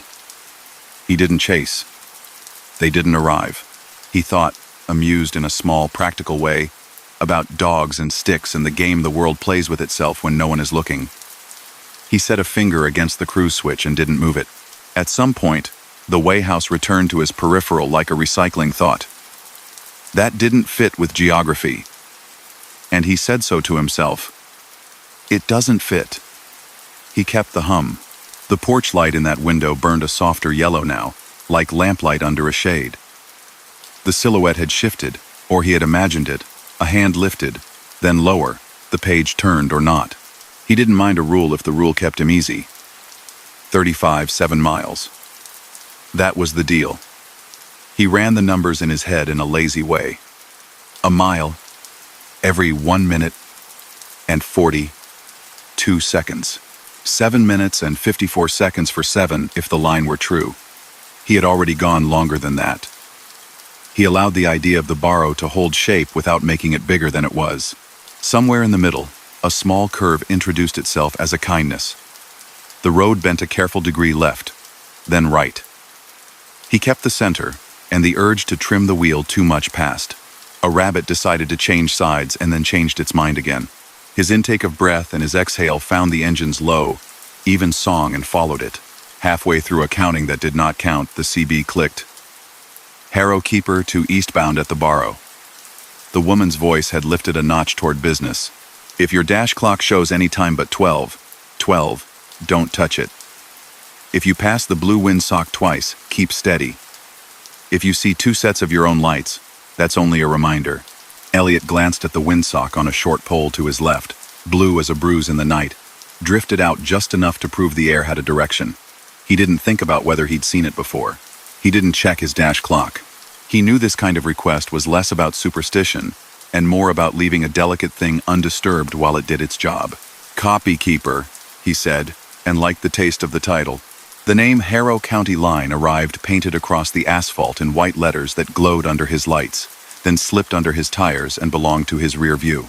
He did not consider that he had entered Harrow some time ago. The lake breathed once and put itself flat again. The fourth blade showed 7, and then, briefly in the angle of his beams, 1 under the 7, as if a sticker had been pulled and left a shadow. He laughed once in his chest, because if the road wanted to do sleight of hand, better it do it with paint than with physics. He kept his hand closed loosely on the wheel. Up ahead, at an angle that would make the most sense if he came from the other direction, a reflectorized placard leaned on an A-frame. In proper daylight, it would read, "Slow, for waterfowl." In that hour, it read, "Slow for water." The lake, somewhere out there, remembered where it had been last year and thought about going back to it. The land held it where it was. The small building at the beginning of it all showed up again. Closer now, not a repeat but a truth. He was at the end. The lamplight inside struck the glass in a softer way. The person behind it stood, didn't wave, set one hand against the window and then turned.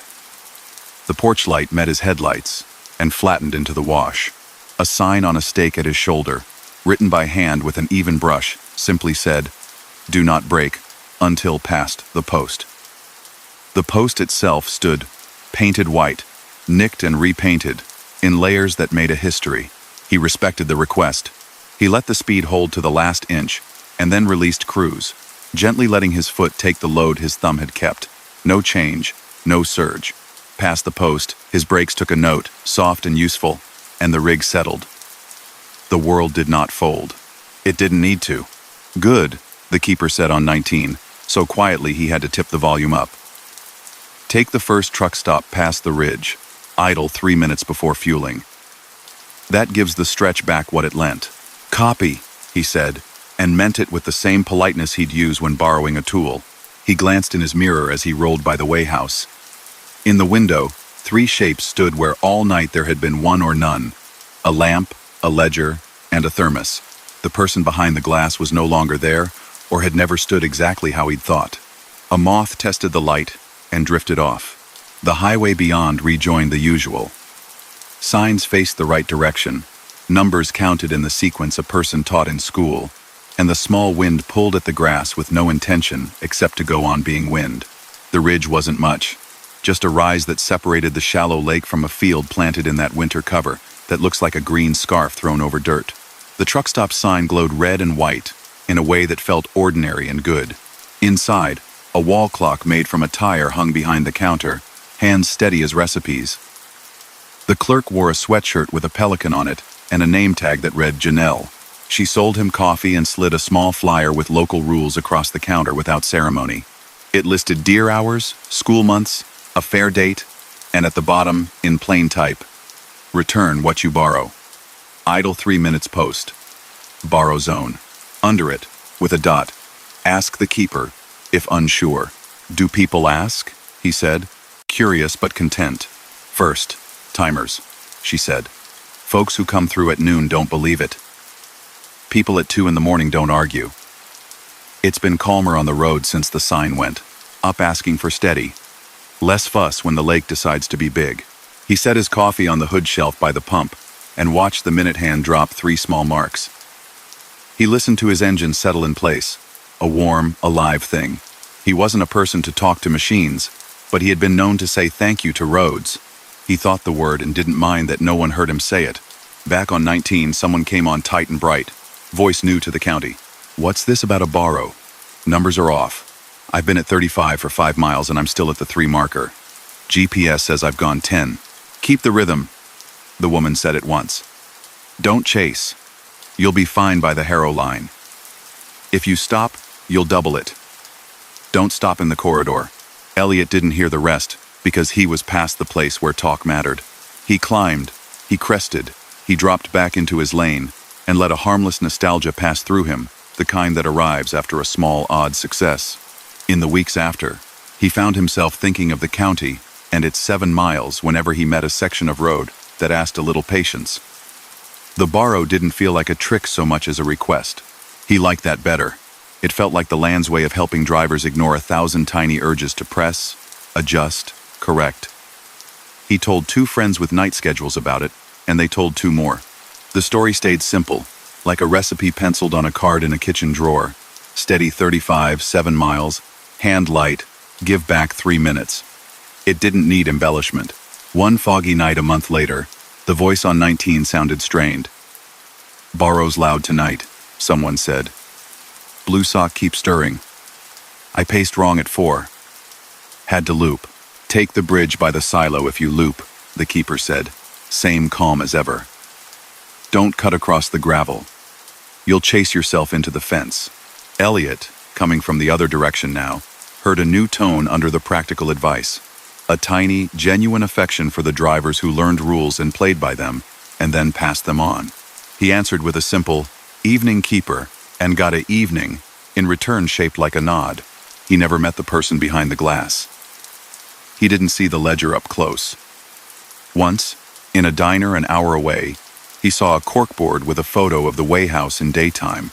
A woman stood on the porch with a yellow sweater looped around her shoulders, hand up against the light, laughing at something out of frame. The caption under it, "Harrow County Stay Steady. The diner's coffee tasted like it always did. The sort of good that comes from being made for people who've stayed up longer than most." Years from now, if you took the old Meridian through that county after midnight, you might still find the signs, one new, one old, telling you to hold your speed and not to stop between the painted posts. It would be easy to keep a straight line for 7 miles. The hard part isn't the rule, it's our habit of fussing. If you keep the hum, match breath to engine, and let the numbers mean less than the sound in your bones, you'll drift out the other side, having borrowed just enough road to repay in 3 quiet minutes by a pump, watching a clock hand fall 3 ticks, and then proceed as if it had never thought of doing otherwise. Story number 6. The night was clean and cold when the voice came over the radio. It was late enough that most CB chatter had thinned to a rustling thread, some far-off laughter, a weather update from an eastbound rig, the polite click of carriers dropping off. Naomi kept her sleeper curtains half drawn, a string of warm, soft lights glowing around the bunk like low stars. She was hauling light, an empty return on a familiar stretch of 2-lane that hooked between towns that closed their eyes after dusk. Wheat fields lay flat and honest on either side, crisp with frost, and the road ran like a seam through the fabric of winter. Channel 19 had been quiet for half an hour, long enough to let her mind drift to the small things drivers count. The steady pan of the gauge needles, the way the steering wheel stayed warm where her hands had been, the faint rattle in the passenger door she meant to fix. Then the static rose, filled its lungs, and shaped words. Southbound Freightliner with the red tassel on the mirror. You got a copy? The tassel was a cheap souvenir from a truck stop in Utah, a lucky thing that swung gently against the glass. Naomi glanced at it, then back to the road. She said nothing. She liked the quiet. The radio crackled as the carrier dropped, then rose again. No bother. Just making sure you see the merge up ahead. They've got cones sitting in the center like it's church. Watch the rumble strip at mile 227, it bites. Mile 227 was 15 minutes away. There was no reason anyone would know about a red tassel unless they were close. And if someone was close, there was no need to go cryptic. She reached to turn the radio down, then stopped. Something in the voice wasn't wrong exactly. It was calm, careful, the way people speak when they're trying not to alarm. The sound had a slight echo, as though it had traveled a long way and was tired.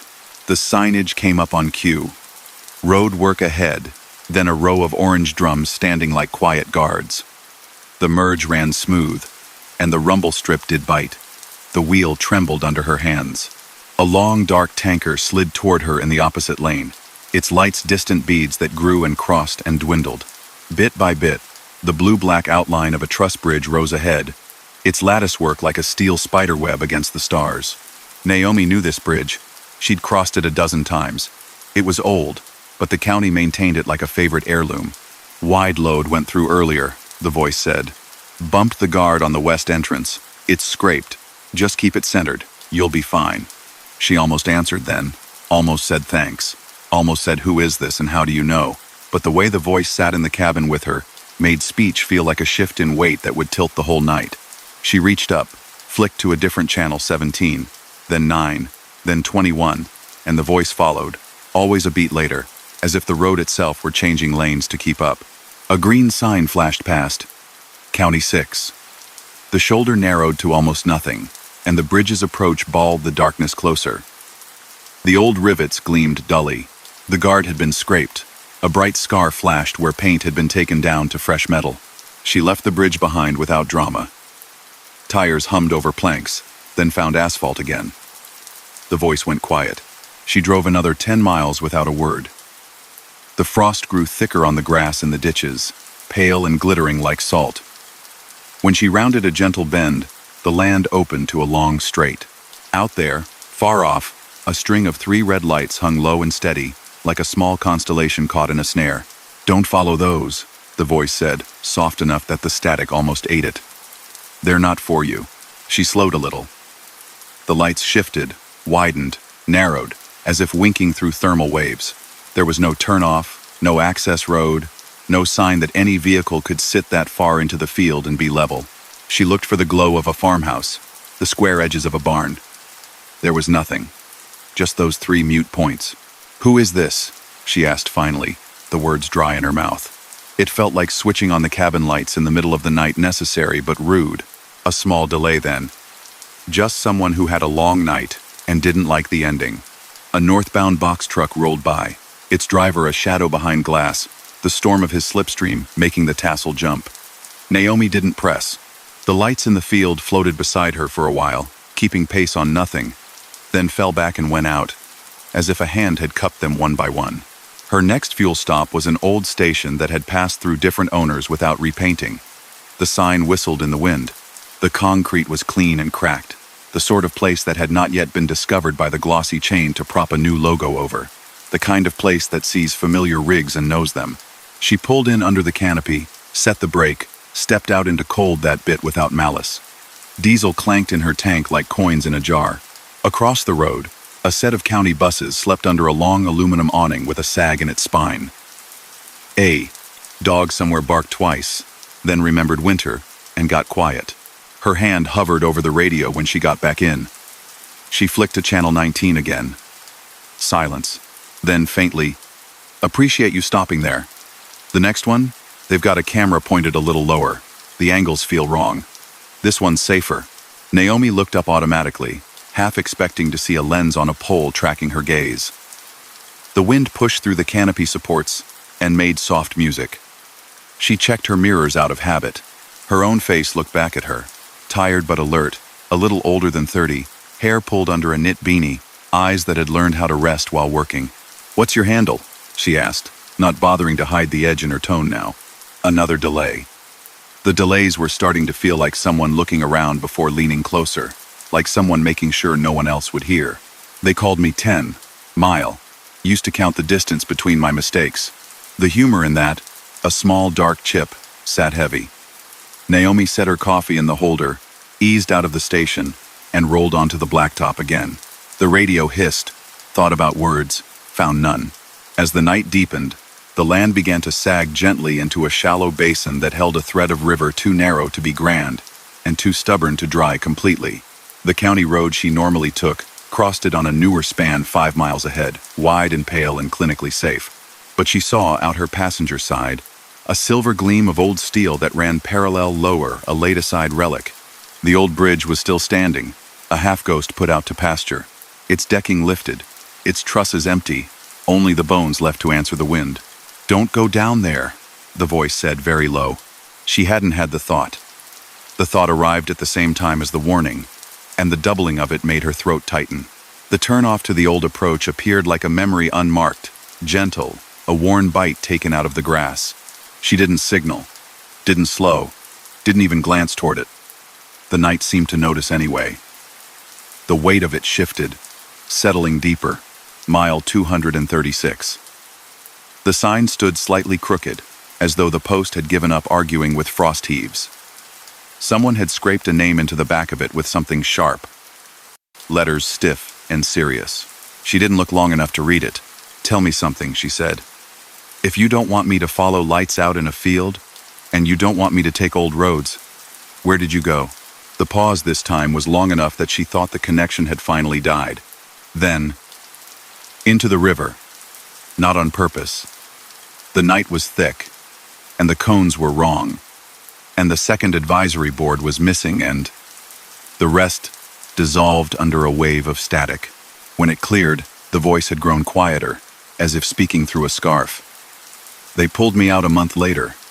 They said the radio wasn't even connected. But it kept talking. The engine, loyal and warm, thrummed under her feet. The heat vents breathed softly. Her headlights painted the world ahead in generous whites and sleeping grays.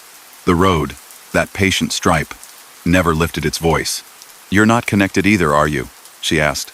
"Not to me." A small sound, not quite a laugh. "What's connected at night?" "Everything and nothing. Don't let the bright things convince you that alone means empty." She kept going. Somewhere behind her, she could feel the hum of that old lattice bridge she'd left earlier, the way iron remembers hands. Mile markers started to slip their pattern 235, then 237. Nothing more than a mistake born of snowplows and rushed crews, but drivers feel such things. A sign for a town that should have been 30 miles away lifted out of the dark as if it had taken a private shortcut. She eased off the accelerator and let the truck roll. Even a light load could turn heavy if given an invitation.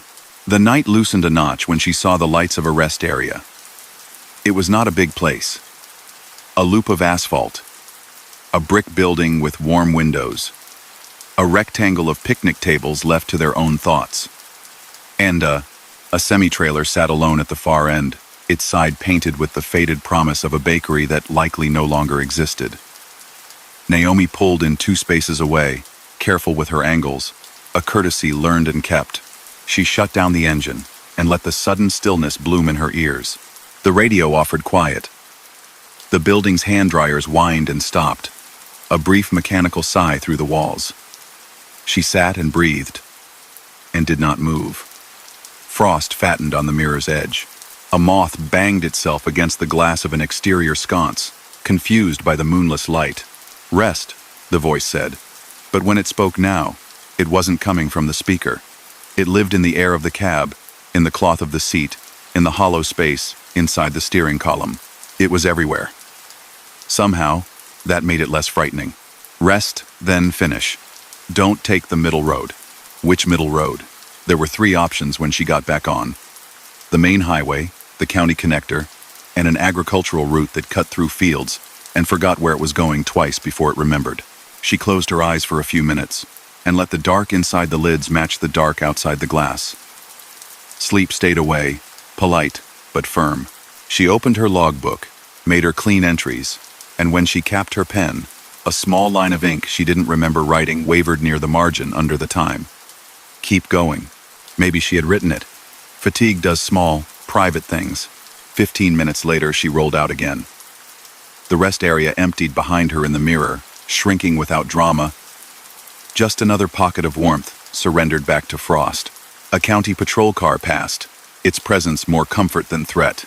The numbers on the dash clicked forward, never in a hurry. At mile 242, the static rose, carried a sound like someone tapping a wedding ring against a coffee cup and said, "They called my mother from a payphone they took out years ago.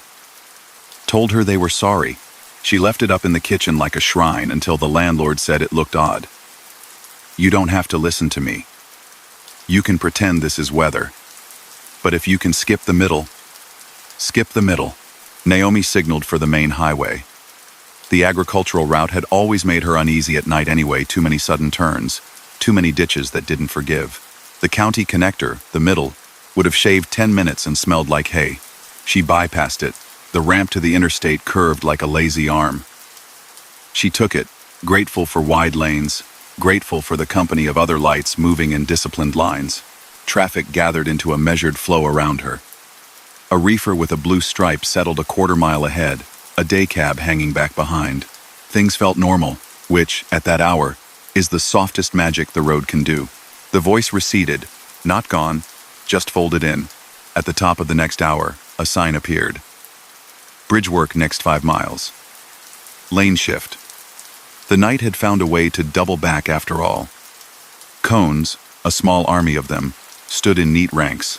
Young faces in reflective vests and winter hats paused their motions to watch the river of trucks pass, their breath making small ghosts. The shift was narrow but doable. Naomi kept the wheel steady and let the lanes walk themselves around the work like a careful dance. The river below cut a black mouth through the land. Floodlights made the water look hard. On the far side, the lane straightened. The reefer ahead blinked his hazards twice, a small, old-fashioned nerve handshake, then rolled steady. "Thank you," the voice said, so soft she might have imagined it. For what? She meant not to ask, but there it was, forgiving me the ending I wanted. Empty night, no middle roads, a clean run. They said the last thing they heard was me babbling about a girl in a yellow raincoat by mile 239. There wasn't any girl. There were just flares out in a field, and I wanted to see what they were. You wouldn't have stopped. I wouldn't have, Naomi said, and realized she was speaking aloud into a cab that felt enormous and full and strangely kind. The word floated in the heater, warm air, and rested. The interstate climbed, leveled, and offered her a sign for her exit, the one she always took, the letters familiar the way a friend's handwriting is familiar. She signaled, took it, and entered the ready dark of the smaller road. The fields hugged closer again. A farmhouse light burned out on a distant rise, yellow and steady. Her trailer made a gentle sound over a seam in the pavement. At mile 251, the static rose one last time, and the voice said, "Southbound with the red tassel. 10. Mile clear. Keep the wheel easy." Then the speakers were only what they were.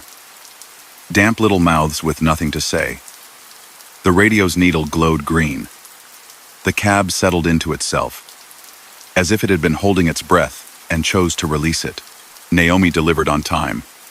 The dock lights at the warehouse were pebbly and cold. She backed in on the first try because nights like that demand at least one decent act of grace. The receiver signed. A bored man with a pen that didn't work until it did. She found a quiet corner of the lot and slept while the engine ticked itself cool. In the morning, the world looked thin and bright, and it was hard to believe it had held anything but weather. She turned her radio off before she left the lot, an old habit that felt suddenly like superstition, then turned it on again because habits make their own rules. Channel 19 held a farm report and cheerful lies about traffic. Somewhere, two drivers were arguing about barbecue in a tone that suggested neither cared. When she came to the place near mile 239 where the lights had hung out in that field, the field was ordinary. Frozen rows lay like ribs under a pale skin of hoarfrost. A bird hopped on one foot at the edge of the ditch, decided something, and flew. Only one thing had changed. On the back of the bent mile marker sign, there were two names scratched now, not one. The old name was still there, firm and scratchy. Under it, newer letters spelled 10 mile. And under that, shallow and almost too faint to see unless the angle was right. Keep going. In time, Naomi would pass the older bridge again in daylight and see that the decking had indeed been lifted and gone, and she would notice a small bouquet tucked into the strut where the wind made music. She would learn, in that way drivers learn, from the layered gossip of road people who knew more than maps, that a driver had gone into the river years ago. Not that bridge, the newer interstate one during a lane shift on a thick night when the barrels were set wrong. She would hear that the man's handle had been 10 mile, and that he'd been found with the radio knob pulled off and clutched tight in one hand, as if it were a lifeline. She wouldn't repeat that last part out loud. The story would live in the right size in her mind, and whenever she saw flares out in a field, she would keep her eyes on her lane and let them be stars. And when the road grew long and the CB quieted to a hush and the tassel tapped the glass like a quiet metronome, she would, without thinking about it, keep to the cleaner margins of the route. The middle, with its pretty lies and soft promises of saving time, could have someone else. Story number 7. He kept the cruise steady at 65, letting the night untie in front of him in a long, dark ribbon. Marcus liked this stretch because the land forgot to be dramatic. It was honest prairie, low humps of earth, fence posts standing like careful thoughts, and a horizon that had more room than anyone would ever need. The sky was clear and hard, the kind that made every star seem freshly polished. His coffee had cooled to a stubborn lukewarm. The gauge sat a little above a quarter, fine for the distance he planned, but the wind had been nipping at him all night, and he knew how fast a quarter could turn into pleading. He'd run this route enough to know every billboard by heart, and most of the exits by personality, which is why the green sign that rose out of the dark made his scalp tighten a little, the way a dog's ears lift when a footstep doesn't match a pattern. Hollis Springs Fuel, Food Rest a Hot Mile. The name belonged on a calendar from the 70s, not on this clean, reflective rectangle of state metal. He flicked his eyes to the atlas folded on the passenger seat just to be sure. The page he'd memorized showed pasture and a thin blue creek, then nothing until the next town. No dots for services, No text. He told himself that didn't mean much. Signs change faster than maps. Somebody could have reopened something that a previous someone had closed. It was cold. His coffee was nearly shivering, and the gauge eyed him like a pet waiting by a door. He signaled and took the ramp. The curve of it was gentle and exact. New asphalt with that deep, tarry black that eats light. The stripes were fresh, their edges crisp as paper. Ahead, a small cluster of buildings glowed softly in yellow and white. A low diner with a line of windows, a squat brick store, and a service station with a canopy that took its design cues from yesterday, not from today. The logo on the sign swung on its brackets in the light wind. Edda's Service, it said in swooping script. Under it, 3 simple promises. Gas, coffee, air. He pulled beneath the canopy and stopped with the pump at mid-tank. The glass of the station's office was clean in a way that said someone wiped it whether people touched it or not. Inside, a counter with a register sat at patient attention. A radio played a calm voice, giving a weather forecast, the way radios do at 2 in the morning when most of the county is asleep and the announcer knows shouting is unnecessary. The pump handle felt heavy and cool. This wasn't the touch of a modern card reader with its little blue screen and beeps. A mechanical dial waited, its numbers cocked and ready like wary eyes. He hesitated, then lifted the handle. Somewhere inside the pump, something woke and began to click, a tidy sewing machine of motion. The smell of fuel wasn't sharp. It was a clean trace, the way a barn that's been swept smells like hay at a distance. He watched the analog dials spin. Gallons in one window, dollars in another. They put on a modest show. His breath ghosted and dissipated in the stillness around the canopy. Across the street, the diner's windows held a slow, warm light. He couldn't see anyone inside, but steaming mugs hung on a rack like a promise kept. The service station door had a small bell tied to it. He could see the string from where he stood. When the pump clicked to a stop precisely at 17.3 gallons, without his hand he set the handle back and walked in. The bell chimed, small and honest. The heat inside was a kind that lives in old buildings, dense and soft, and it smelled faintly of lemon oil and paper. A calendar hung by the register, the pictures of grain silos and men in boots frozen in a decade that liked brown. It read March. The days of the month square-shouldered and untroubled. The year at the top made his eyebrows hitch. 1,998. Hello? He called, polite, not loud. No answer. There was a handwritten sign propped near the register, the edges of the cardstock bending just a little under its own age.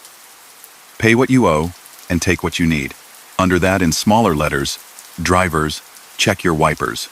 On the counter sat a stack of white paper cups and a glass jar with a slot in the lid. The jar held a mix of coins and bills. He didn't particularly want to test this arrangement. He pulled a couple of 20s from his wallet and fed them under the register's clip, as obviously as he could, as if the room were shy and needed reassurance he wasn't making mischief. He poured himself coffee from a pot with a clean spout and a handle that felt familiar in the hand, even though he'd never touched it before. The radio in the corner finished the forecast, light frost in the creek bottoms before dawn, and began a song that he hadn't heard since he'd ridden in his grandfather's truck, something with a steel guitar made for winter nights. The minute hand on the clock above the register ticked forward with an audible click. 2:12. Well, he said to the empty room and turned to go. The bell chimed when he pushed the door. He paused under the canopy, listening. Night breathed lightly around the beams and posts. He glanced at the pump out of habit. It had printed a receipt on that thin, greasy paper old machines use. He hadn't pressed anything. The machine had simply decided there should be a record. He slid it out of the little slot. The ink was blue-black. The letters were made of tiny dots. ETTA service. 17.3 gallons. $23.41. The 11th of March. 2098. 2:12 a.m. Attendant. E. Below that, a line that made something cool move along his spine. Thank you, Marcus. Keep the lane. He didn't remember writing his name anywhere. He looked at the glass office again, at the tidy room where no one stood, at the clock that continued to count time in a way that was none of his business, at the radio that had decided a saxophone was appropriate. He folded the receipt, slid it into his logbook, and told himself that the weirdness would feel less pointed if he stopped behaving like it was happening. Back on the ramp, he checked for traffic. The merge lean into the highway felt slightly off, like a familiar chair pushed 2 inches to the left. He watched the mile markers. They passed in steady rhythm. 210, 211, then a small jump that didn't make sense at first. A 214 that appeared sooner than his internal map allowed. He blamed the wind. He blamed the flatness.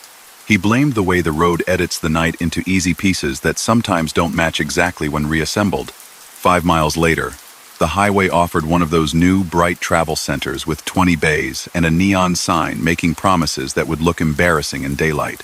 He pulled in to wash the windshield and check the straps out of habit. Drivers came and went, moving with that careful efficiency everyone wears at 2:30 in the morning. At the next island, an older man in a navy beanie filled a tank and hummed along with something playing low in his cab. When he glanced up, his eyes slid over Marcus's truck, then snagged.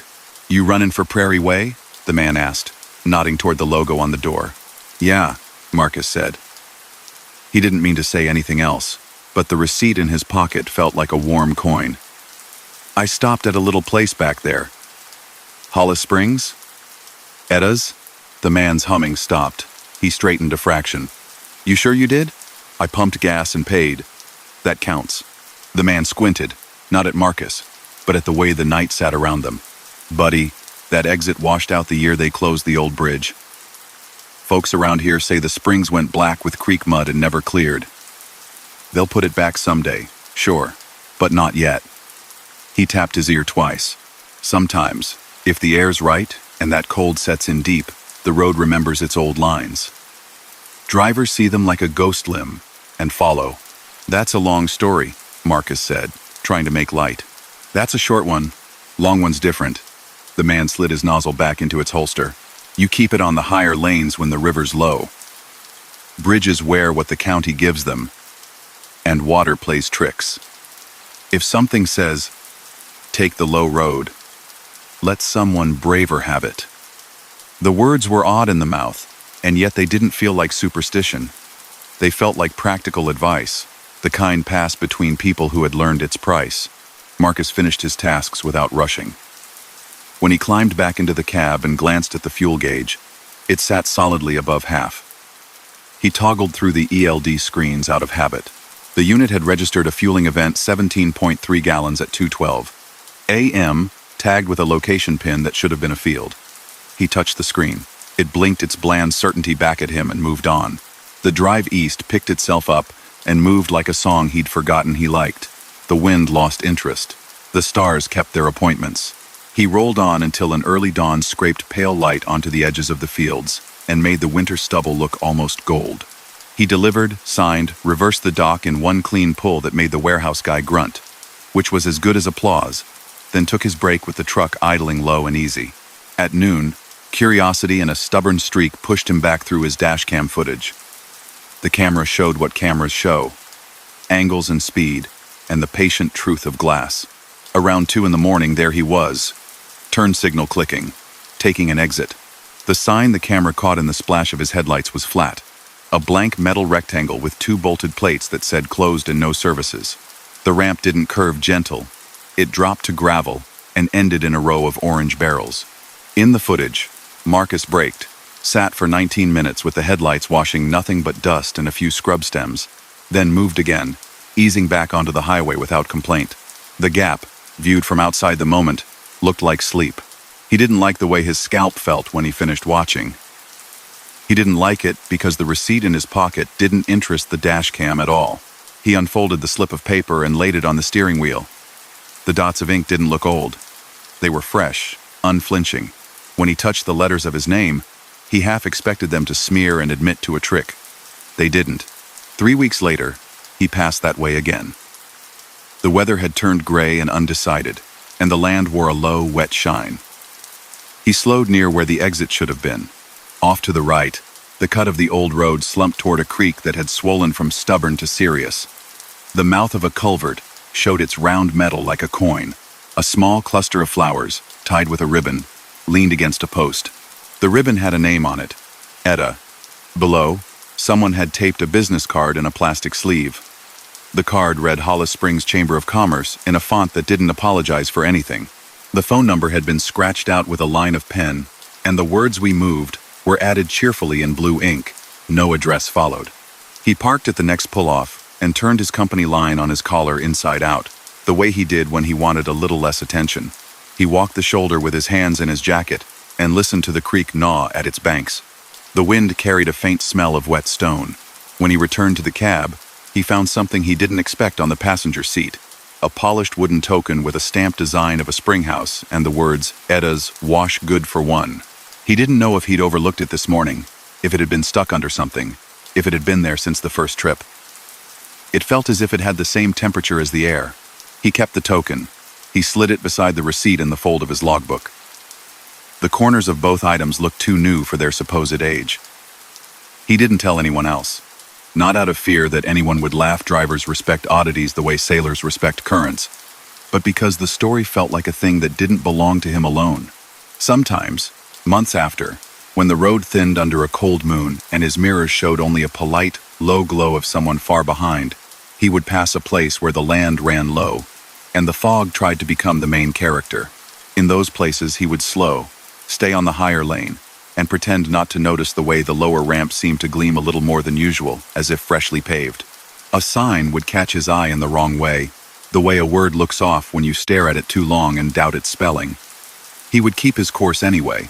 Somewhere in the low distance, a light under a canopy would hum and not insist. And once, parked in a far corner of a big lot while Rain worked at the world without hurry, he woke to the soft clatter of a mechanical pump measuring something in the dark. It sounded like memory more than like hardware. He listened, and when it stopped, a voice like the gentlest of intercoms crossed a half-remembered room and said, so quietly he could have dreamed it, "Thank you, driver. Keep the lane." His gauge read full in the morning. He didn't do the math. Story number 8. The grade climbed out of the valley like a staircase built for giants. Rain stitched the night in neat, slanted lines, and the sound of it on the cab was steady enough to trick the mind into calm. Arturo kept his speed where the signs suggested, and his eyes soft on the road, not staring too hard, just letting the beams make their narrow hallway of light. In the mirror, his trailer wore the sheen of fog. He could smell the familiar mixture of hot defroster, damp jacket, and a trace of brake lining from somebody ahead who rode their pedal a little too long. He knew this mountain. Drivers knew it the way a hand knows a railing.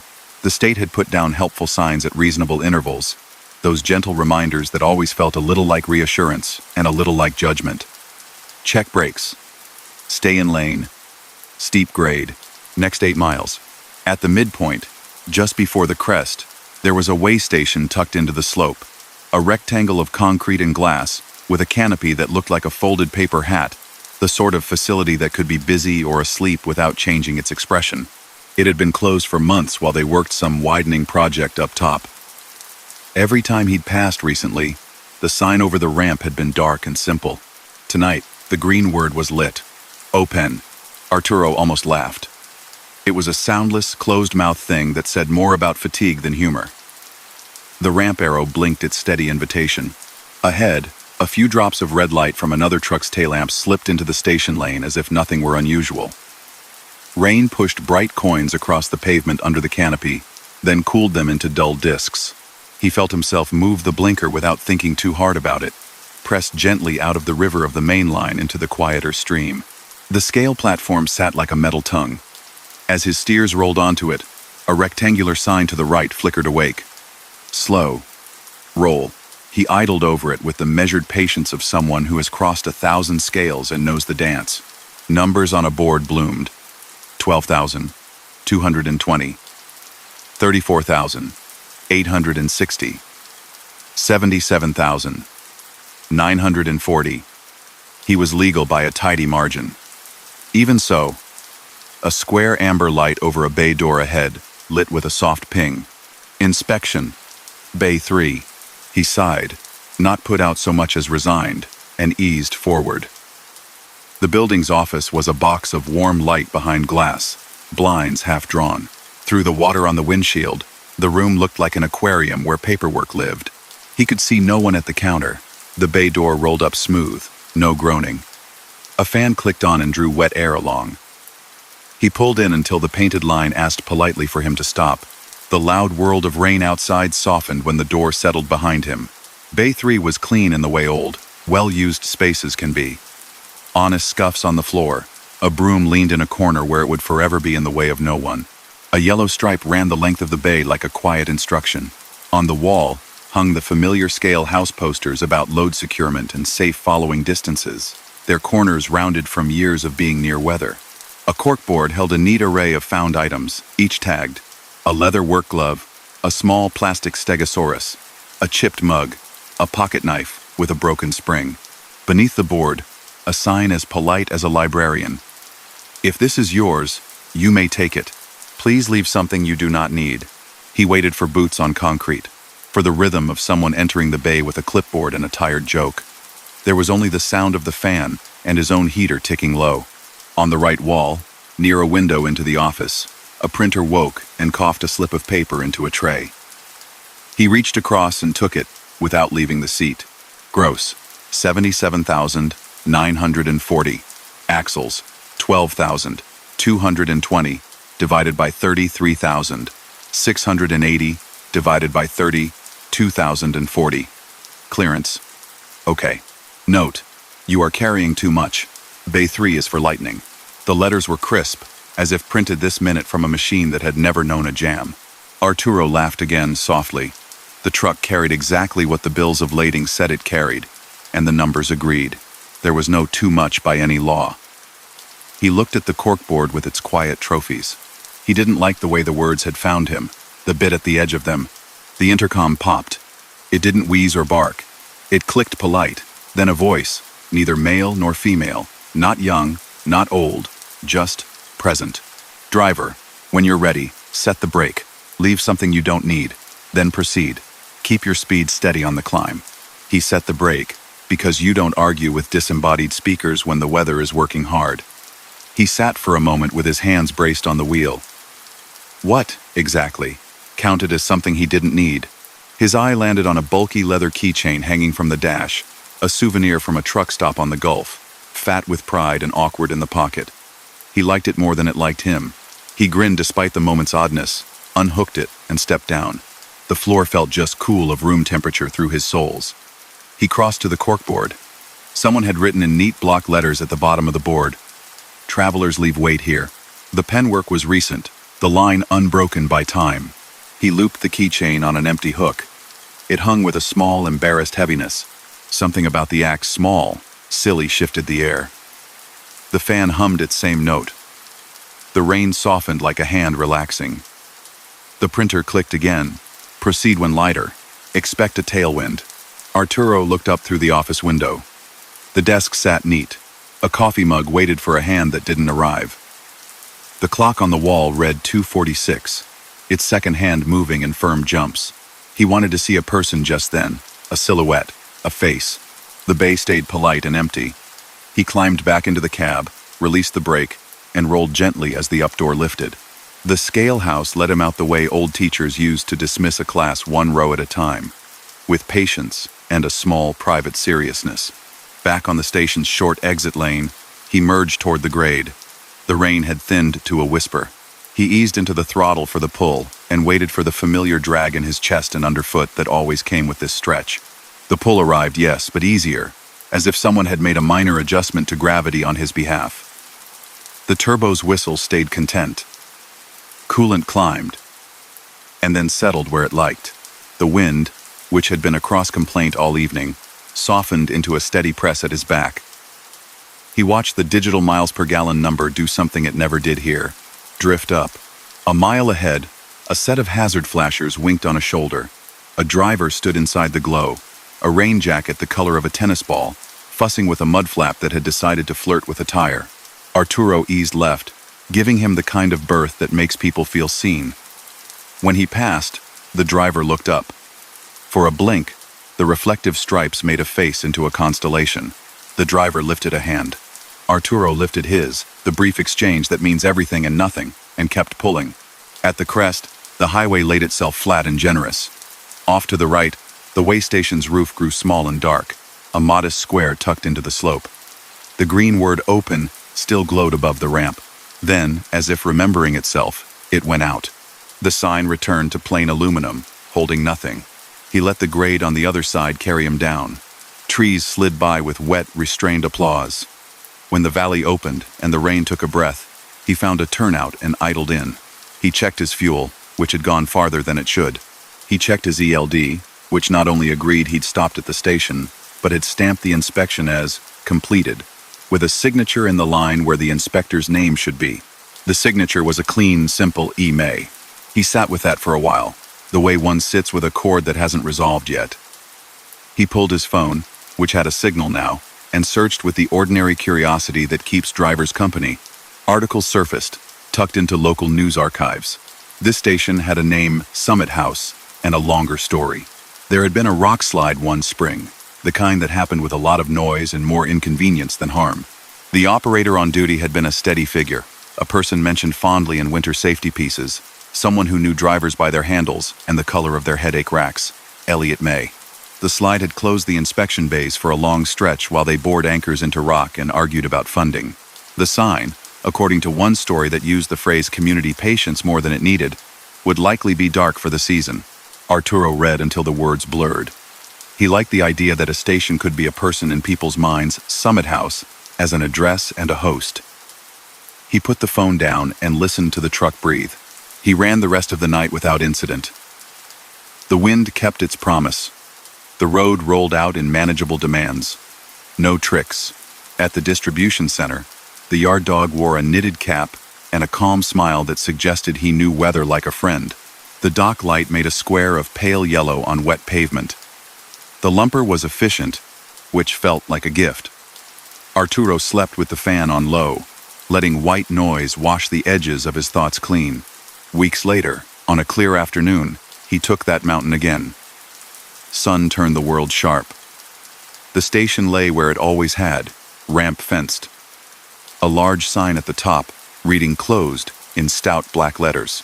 He put on his four-ways and pulled into the gravel just beyond, mindful of not blocking anything that might not exist. He walked the fence line, palms in pockets, boots taking the measure of gravel and fact. Through the slats, Bay 3 was visible. Dust lay evenly on the floor. The corkboard hung on the far wall, small and insistently ordinary.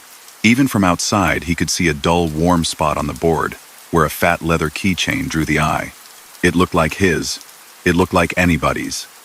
He stood there for a long minute, the way people sometimes stand in museums, letting time fold. A truck pulled in behind him, a farm rig with a tarp tied down well. The driver climbed out with the careful stretch of a man who'd been in a seat just long enough. He nodded at Arturo, then at the building. "You hear it too sometimes?" the man asked. His tone was casual, like asking for the time. "Hear what?" "The scale clicking. Night like last night makes a tune of it." The man nudged the gravel with his boot. "You know Elliot? Before they closed it?" "No, I didn't," Arturo said, and listened to the way the past tense worked.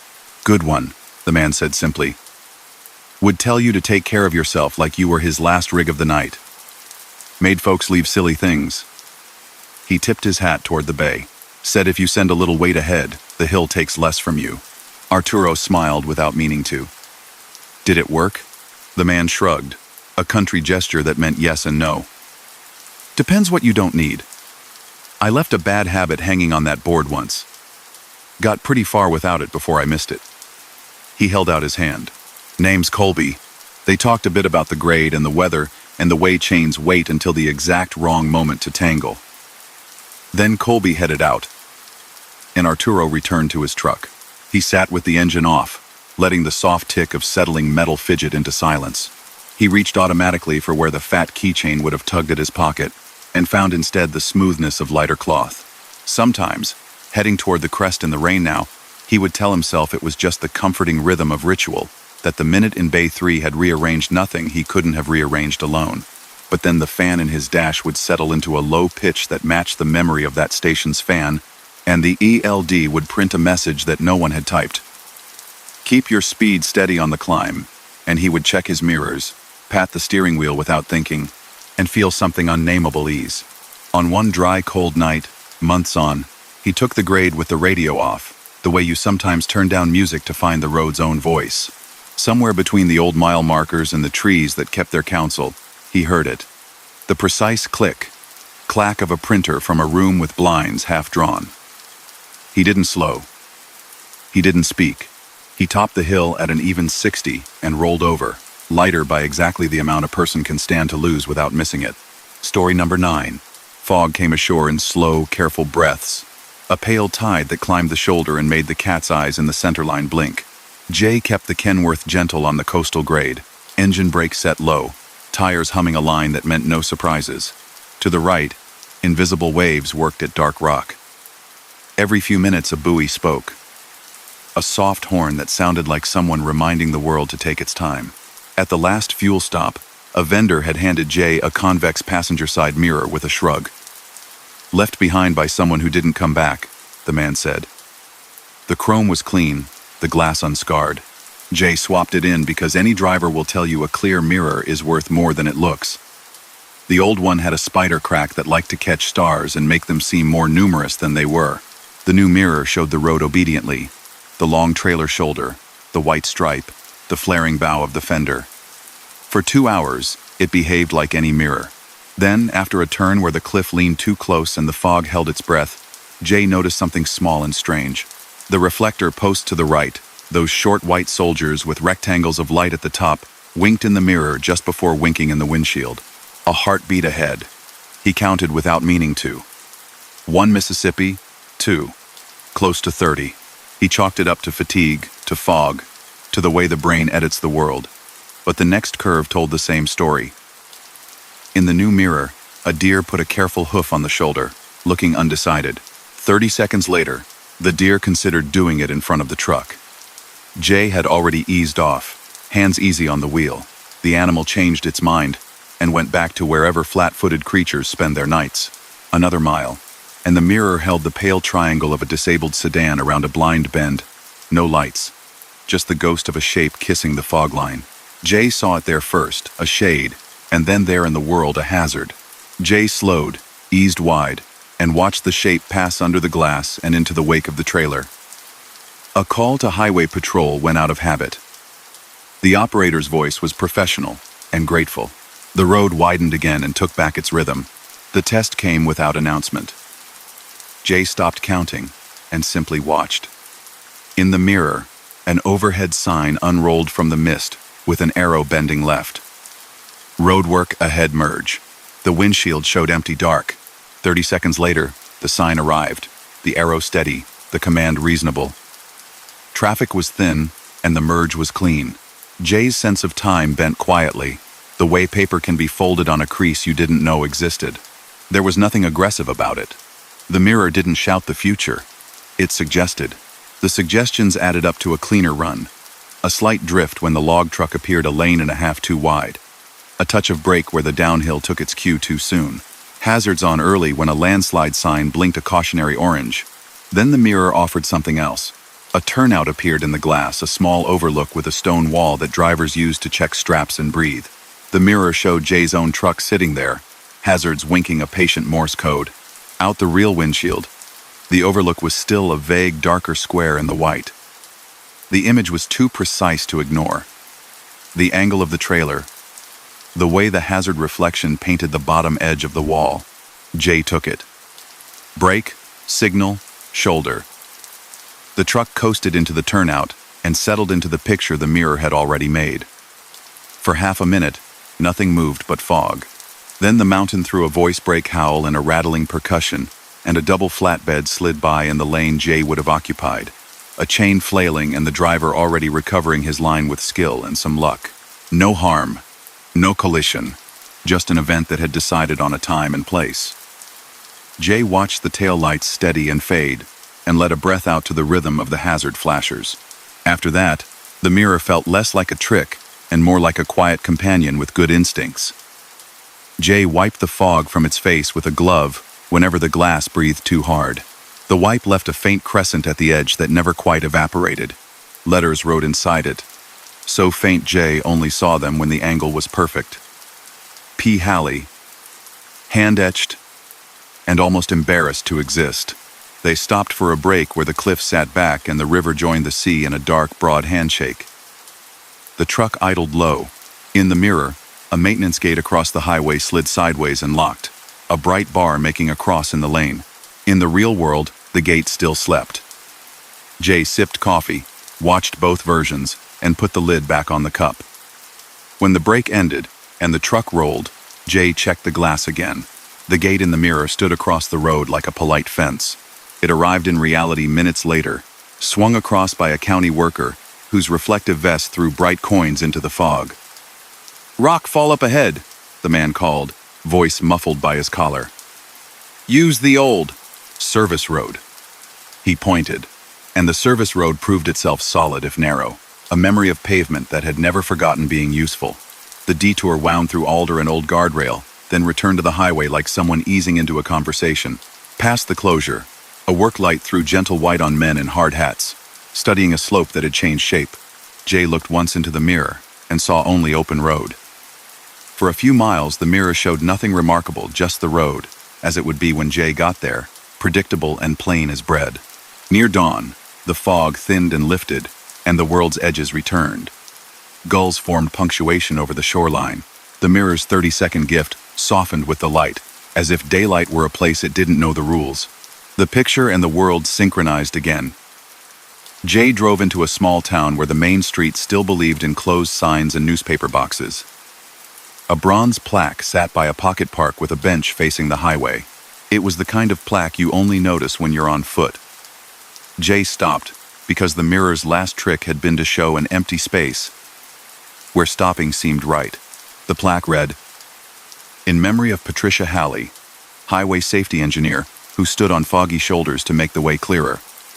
30 seconds saves lives." The dates were 20 years back. A photo showed a woman in a hard hat smiling as if the weather could be argued with. Jay stood there, the truck ticking in the cool. The convex mirror in the mount showed the cab, the street, the sky coming pale. Jay loosened the bracket, careful not to mar the chrome, and carried the mirror to the bench. It leaned easily against the post below the plaque, catching an angle of morning that made the etched name glow like a scratch of ice. A small collection of tokens already lived there. A pair of work gloves, a reflective strip, a cup of sand with a seashell half buried. Jay added the mirror and, after a moment, the old cracked one too, as if the two could keep each other company. Back in the cab, the passenger mount felt briefly naked and then simply honest. Jay adjusted the remaining glass, checked blind spots the old-fashioned way twice, and rolled. The road into daylight was ordinary, which is the highest praise a night driver can give to a morning. Months later, on another fog-bound run, a familiar buoy called from the dark. Jay's new passenger mirror, that is to say, just a mirror, did what mirrors do. 30 seconds belonged to time again. But at a different fuel stop, a young driver in a sweatshirt read the plaque on the corkboard by the coffee pots and asked the clerk if anyone had heard of P. Halley. The clerk said there was a bench in a town up the coast where people left things that helped them through. The kid nodded like he might go look.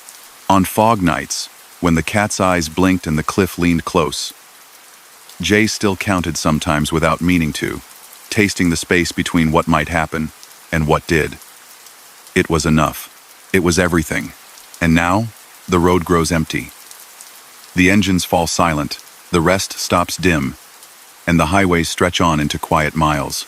The stories return to the dark, but their echoes linger steady as the hum of tires, patient as the night itself. Let the silence guide you the rest of the way. Close your eyes, breathe slow, and allow sleep to take its gentle hold. Good night.